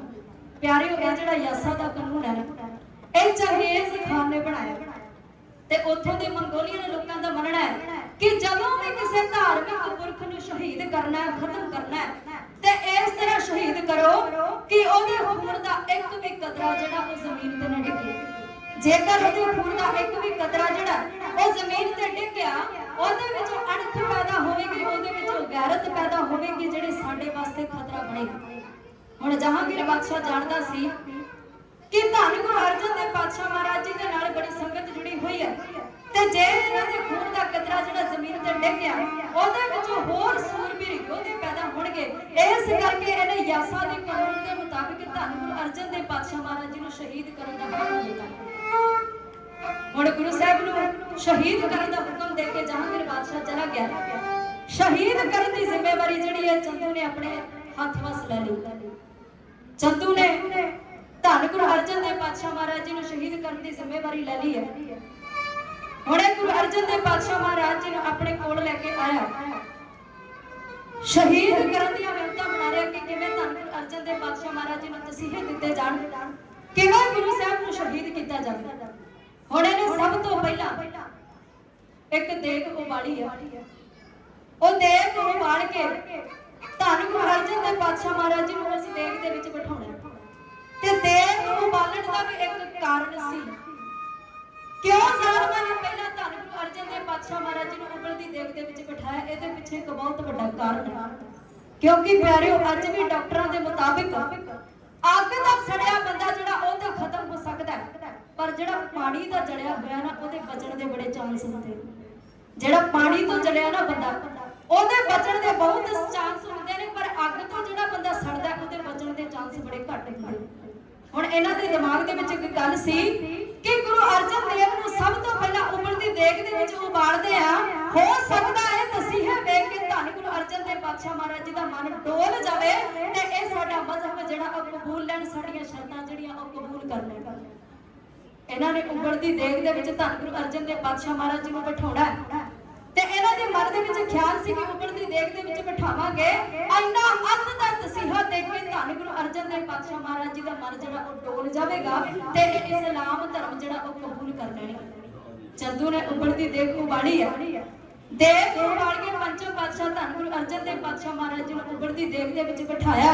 ਸਤਿਗੁਰ ਪਾਤਸ਼ਾਹ ਮਹਾਰਾਜ ਧੰਨ ਗੁਰੂ ਨਾਨਕ ਪਾਤਸ਼ਾਹ ਮਹਾਰਾਜ ਜੀ ਦੀ ਪੰਜਵੀਂ ਜੋਤ ਜਿਸ ਤਰ੍ਹਾਂ ਚੰਦੂ ਬ੍ਰਾਹਮਣ ਤੇ ਜਹਾਂਗੀਰ ਬਾਦਸ਼ਾਹ ਵੱਲੋਂ ਦਿੱਤੇ ਹੋਏ ਤਸੀਹੇ ਜਾਰੀ ਹੈ, ਪਰਮਾਤਮਾ ਦੇ ਰੂਪ ਨੂੰ, ਉਸ ਰੱਬ ਦੇ ਰੂਪ ਨੂੰ ਜਿਸ ਤਰ੍ਹਾਂ ਚੰਦੂ ਤੇ ਜਹਾਂਗੀਰ ਤਸੀਹੇ ਦੇ ਰਹੇ ਨੇ, ਢਾਡੀ ਜਥਾ ਉਸ ਸਮੇਂ ਦੇ ਦਰਦਨਾਕ ਸੀਨ ਨੂੰ ਇਉਂ ਬਿਆਨ ਕਰ ਰਿਹਾ ਹੈ।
ਉੱਤੇ ਹੈ ਬਿਠਾਇਆ ਵਾਲੀ ਸਾਰੇ ਜਗ ਦਾ ਰਾਜਾ प्रजा विचरे जो भला मंगे सब दा चलदा तसीहे देखो रूप रब दा चलदा तसीहे देखो रूप रब दा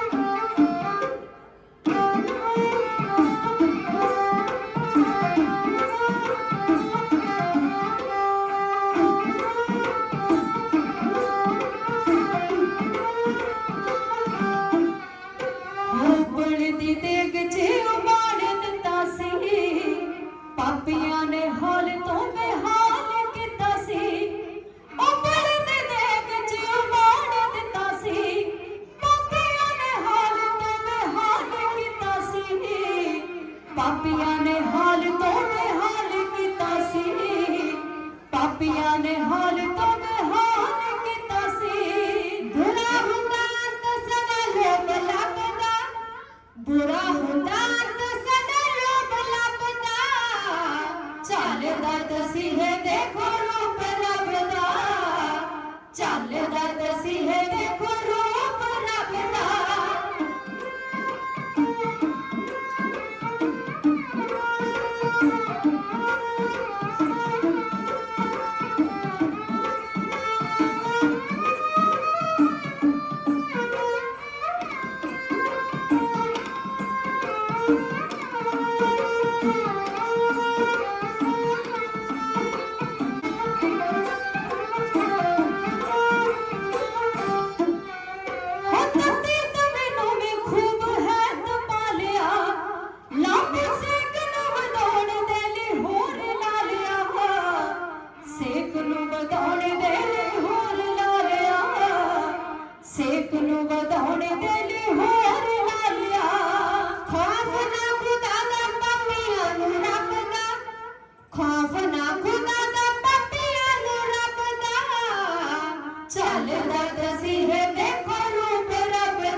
शांति दे पुंज नूं डलाउणा चाहुंदे ने ओ तत्ती तत्ती रहत सीसे उत्ते पाउंदे ने शांति दे पुंज नूं डलाउणा चाहुंदे ने शांति दे पुंज नूं डलाउणा चाहुंदे ने शांति दे पुंज नूं डलाउणा चाहुंदे ने रणजीत वत सूरजां तो तेज मंगदा रणजीत वत सूरजां तो तेज मंगदा चलदा तसीहे देखो रूप रब दा चलदा तसीहे देखो रूप रब दा चलदा तसीहे देखो रूप रब दा धन गुरु अर्जन देव पातशाह महाराज जी नूं ਜ਼ਾਲਮਾਂ ਨੇ ਉਬੜਦੀ ਦੇਗ ਦੇ ਵਿੱਚ ਬਿਠਾ ਦਿੱਤਾ ਉਬੜਦੀ ਦੇਗ ਦੇ ਵਿੱਚ ਬਿਠਾਇਆ ਜਦੋਂ ਬਾਹਰ ਕੱਢਿਆ ਗਿਆ ਤੇ ਚੰਦੂ ਨੇ ਫੇਰ ਆਖਿਆ ਮਹਾਰਾਜ ਇੰਨਾ ਤਸੀਹਾ ਇੰਨੇ ਜਿਹੜੇ ਤਸੀਹੇ ਇੰਨੀ ਤਸ਼ੱਦਦ ਹੋ ਰਹੀ ਹੈ ਆਪ ਜੀ ਤੇ ਆਪ ਜੀ ਕਿਉਂ ਨਾ ਜਹਾਂਗੀਰ ਬਾਦਸ਼ਾਹ ਦੀਆਂ ਸ਼ਰਤਾਂ ਮੰਨ ਕੇ ਆਪਣੇ ਆਪ ਨੂੰ ਸਲਾਮਤ ਕਰ ਲਓ ਆਪਣੇ ਆਪ ਦੀ ਜਾਨ ਜਿਹੜੀ ਹੈ ਤੁਸੀਂ ਜ਼ੋਖਮ ਦੇ ਵਿੱਚ ਪਾਈ ਹੋਈ ਹੈ ਇਹ ਜਿਹੜੀ ਆਪਣੀ ਜਾਨ ਹੈ ਇਹ ਜਹਾਂਗੀਰ ਦੀਆਂ ਸ਼ਰਤਾਂ ਮੰਨ ਕੇ ਬਚਾ ਲਓ ਪਰ ਧੰਨ ਗੁਰੂ ਅਰਜਨ ਦੇਵ ਪਾਤਸ਼ਾਹ ਮਹਾਰਾਜ ਜੀ ਨੇ ਫਿਰ ਉਹ ਸ਼ਰਤਾਂ ਮੰਨਣ ਤੋਂ ਇਨਕਾਰ ਕਰ ਦਿੱਤਾ ਹੁਣ ਚੰਦੂ ਨੇ ਤੱਤੀ ਤਵੀ ਤਪਾਈ ਹੈ ਤੱਤੀ ਤਵੀ ਦੇ ਉੱਤੇ ਪੰਚਮ ਪਾਤਸ਼ਾਹ ਧੰਨ ਗੁਰੂ ਅਰਜਨ ਦੇਵ ਪਾਤਸ਼ਾਹ ਮਹਾਰਾਜ ਜੀ ਨੂੰ ਬਿਠਾਇਆ ਗਿਆ ਤਤੀ ਤਵੀ ਦੇ ਉੱਤੇ ਬਿਠਾ ਕੇ ਉੱਪਰੋਂ ਤਤੀ ਤਤੀ ਰੇਤ ਸਤਿਗੁਰੂ ਪਾਤਸ਼ਾਹ ਮਹਾਰਾਜ ਜੀ ਦੇ ਪਾਵਨ ਸੀਸ ਦੇ ਵਿੱਚ ਪਾਈ ਜਾ ਰਹੀ। ਹੁਣ ਆ ਕੇ ਸਾਈਂ ਮੀਆਂ ਮੀਰ ਜੀ ਨੇ ਆਪਣੇ ਮੁਰਸ਼ਿਦ ਨੂੰ ਤੱਕਿਆ, ਆਪਣੇ ਪਿਆਰੇ ਨੂੰ ਜਦੋਂ ਤੱਕਿਆ ਤਤੀ ਤਵੀ ਤੇ ਬੈਠਿਆ, ਸਾਈਂ ਦੀਆਂ ਧਾਰਾਂ ਨਿਕਲ ਗਈਆਂ। ਆਖਣ ਲੱਗਾ ਮਹਾਰਾਜ ਤੁਹਾਡੀ ਸਮਾਧੀ ਦੇ ਵਿੱਚ ਕੋਈ ਫਰਕ ਨਹੀਂ ਆਇਆ। ਜਿਸ ਤਰ੍ਹਾਂ ਗੁਰੂ ਦਰਬਾਰ ਦੇ ਵਿੱਚ ਸ਼ਾਂਤ ਸਮਾਧੀ ਲੱਗਦੀ ਹੁੰਦੀ ਸੀ, ਇਸੇ ਤਰ੍ਹਾਂ ਤਤੀ ਲੋਹ ਦੇ ਉੱਤੇ ਸਮਾਧੀ ਲਾ ਕੇ ਬੈਠੇ ਹੋ। ਅੱਜ ਰੇਸ਼ਮੀ ਗਦੇਲਿਆਂ ਦੀ ਥਾਂ ਤੇ ਇਹ ਤਤੀ ਤਵੀ ਹੈ। ਤੇਰੇ ਸਿੱਖਾਂ ਦੀ ਥਾਂ ਤੇ ਇਹ ਜਲਾਦ ਨੰਗੀਆਂ ਤਲਵਾਰਾਂ ਲੈ ਕੇ ਖਲੋਤੇ ਨੇ। ਮਹਾਰਾਜ ਤੇਰੇ ਉੱਤੇ ਜਿਹੜਾ ਚੌਰ ਝੁਲਦਾ ਸੀ ਉਹਦੀ ਜਗ੍ਹਾ ਤੇ ਜਲਾਦਾਂ ਦੇ ਹੱਥਾਂ ਦੇ ਵਿੱਚ ਇਹ ਕੜਛੇ ਨੇ, ਤੇ ਫੁੱਲਾਂ ਦੀ ਥਾਂ ਤੇ ਤਤੀ ਤਤੀ ਰੇਤ ਤੇਰੇ ਸੀਸ ਦੇ ਵਿੱਚ ਪਾਈ ਜਾ ਰਹੀ ਹੈ। ਪਰ ਮਹਾਰਾਜ ਤੁਹਾਡੀ ਸਮਾਧੀ ਦੇ ਵਿੱਚ ਤੇ ਕੋਈ ਫਰਕ ਨਹੀਂ ਆਇਆ। ਉਸੇ ਤਰ੍ਹਾਂ ਮੁਖ ਤੇ ਨੂਰ ਹੈ, ਉਸੇ ਤਰ੍ਹਾਂ ਚਿਹਰੇ ਤੇ ਸ਼ਾਂਤੀ ਹੈ, ਉਸੇ ਤਰ੍ਹਾਂ ਮਨ ਦੇ ਵਿੱਚ ਸ਼ਾਂਤੀ ਹੈ, ਉਸੇ ਤਰ੍ਹਾਂ ਸਮਾਧੀ ਲੀਨ ਹੋ ਕੇ ਬੈਠੇ ਹੋ। ਮਹਾਰਾਜ ਜੇ ਹੁਕਮ ਕਰੋ ਤੇ ਲਾਹੌਰ ਦੀ ਇੱਟ ਨਾਲ ਇੱਟ ਖੜਕਾ ਦਈਏ। ਤੇ ਪੰਜਮ ਪਾਤਸ਼ਾਹ ਧੰਨ ਗੁਰੂ ਅਰਜਨ ਦੇਵ ਪਾਤਸ਼ਾਹ ਮਹਾਰਾਜ ਜੀ ਨੇ ਕੀ ਜਵਾਬ ਦਿੱਤਾ, ਗੌਰ ਨਾਲ ਸੁਣਿਓ।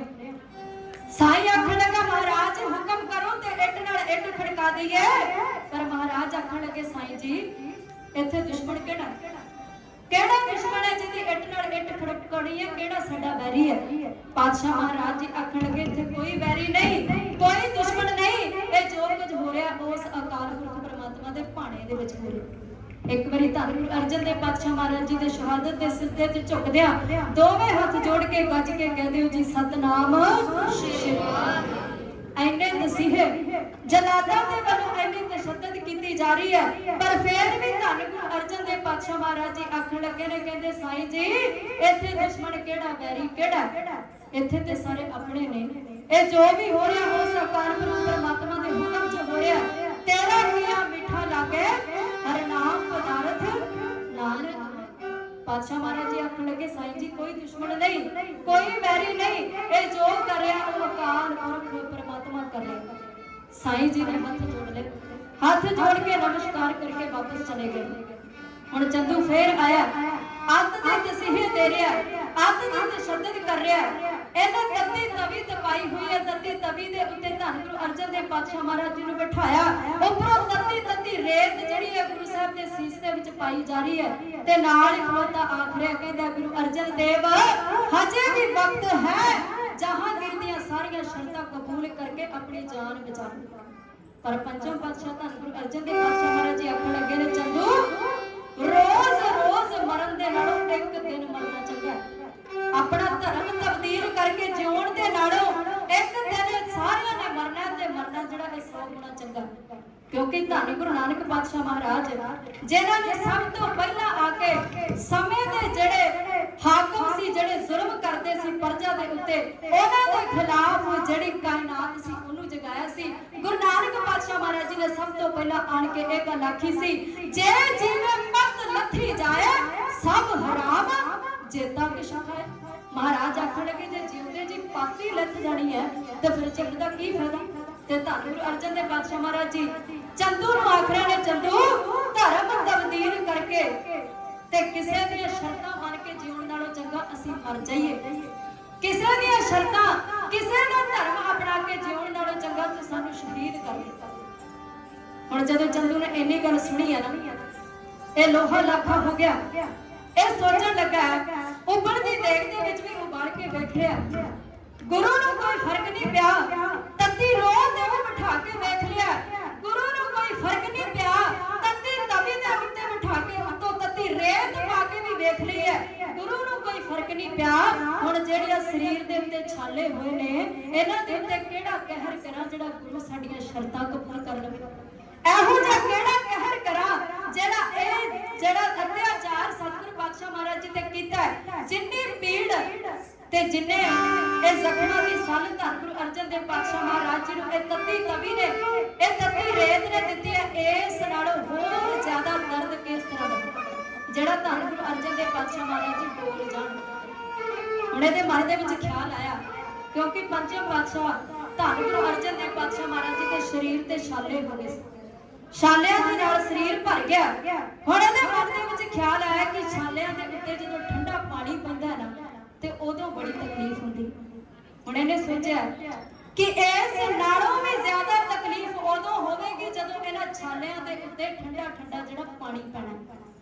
हुण इहने अपने एहलकारां नूं हुकम कीता, आख्या धन गुरु अर्जन देव पातशाह महाराज जी जिहड़ा तत्ती तवी ते बिठाया, तत्ती रेत सीस ते पाई गई है, अपने एहलकारां नूं आखण लगा कहंदा गुरु अर्जन देव नूं चुक के रावी नदी दे विच सुੱਟ के आओ, क्योंकि जदों इन्हां छालियां दे उत्ते ठंडा ठंडा पानी पवेगा ते गुरु अर्जन देव नूं अत दी तकलीफ होवेगी, ते जदों गुरु अर्जन देव नूं अत दी तकलीफ होवेगी साडे मन नूं सकून मिलेगा। हुण एहलकारां ने चुक्या, धन गुरु अर्जन देव पातशाह महाराज जी नूं रावी दे कंढे ते लैके आए ने। जिवें एहलकार चंदू दे हुक्म दे अनुसार धन गुरु अर्जन देव पातशाह महाराज जी नूं रावी दे कोल लिया के उस रावी नदी दे विच धन गुरु अर्जन देव पातशाह महाराज जी दे छालियां दे उत्ते ठंडा ठंडा पानी पाउण वास्ते उन्हां छालियां नूं होर ज्यादा दर्द ते पीड़ वाले बनाउण वास्ते जिवें रावी दे विच चंदू ने हुक्म दे के धन गुरु अर्जन देव पातशाह महाराज जी नूं सटवाया। ढाडी जथा है क्यों बयान कर रहे जी।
ਹੁੰਦਾ ਹੈ ਤੇ ਧੰਨ ਗੁਰੂ ਅਰਜਨ ਦੇਵ ਪਾਤਸ਼ਾਹ ਮਹਾਰਾਜ ਜੀ ਉਸੇ ਤਰ੍ਹਾਂ ਸਮਾਧੀ ਲੀਨ ਸਤਿਗੁਰ ਪਾਤਸ਼ਾਹ ਮਹਾਰਾਜ ਜੀ ਪਾਵਨ ਬਾਣੀ ਦਾ ਉਚਾਰਨ ਕਰ ਰਹੇ ਨੇ ਤੇ ਜ਼ਾਲਮਾਂ ਨੇ ਚੁੱਕ ਕੇ ਧੰਨ ਗੁਰੂ ਅਰਜਨ ਦੇਵ ਪਾਤਸ਼ਾਹ ਮਹਾਰਾਜ ਜੀ ਨੂੰ ਰਾਵੀ ਦੇ ਵਿੱਚ ਸੁੱਟ ਦਿੱਤਾ।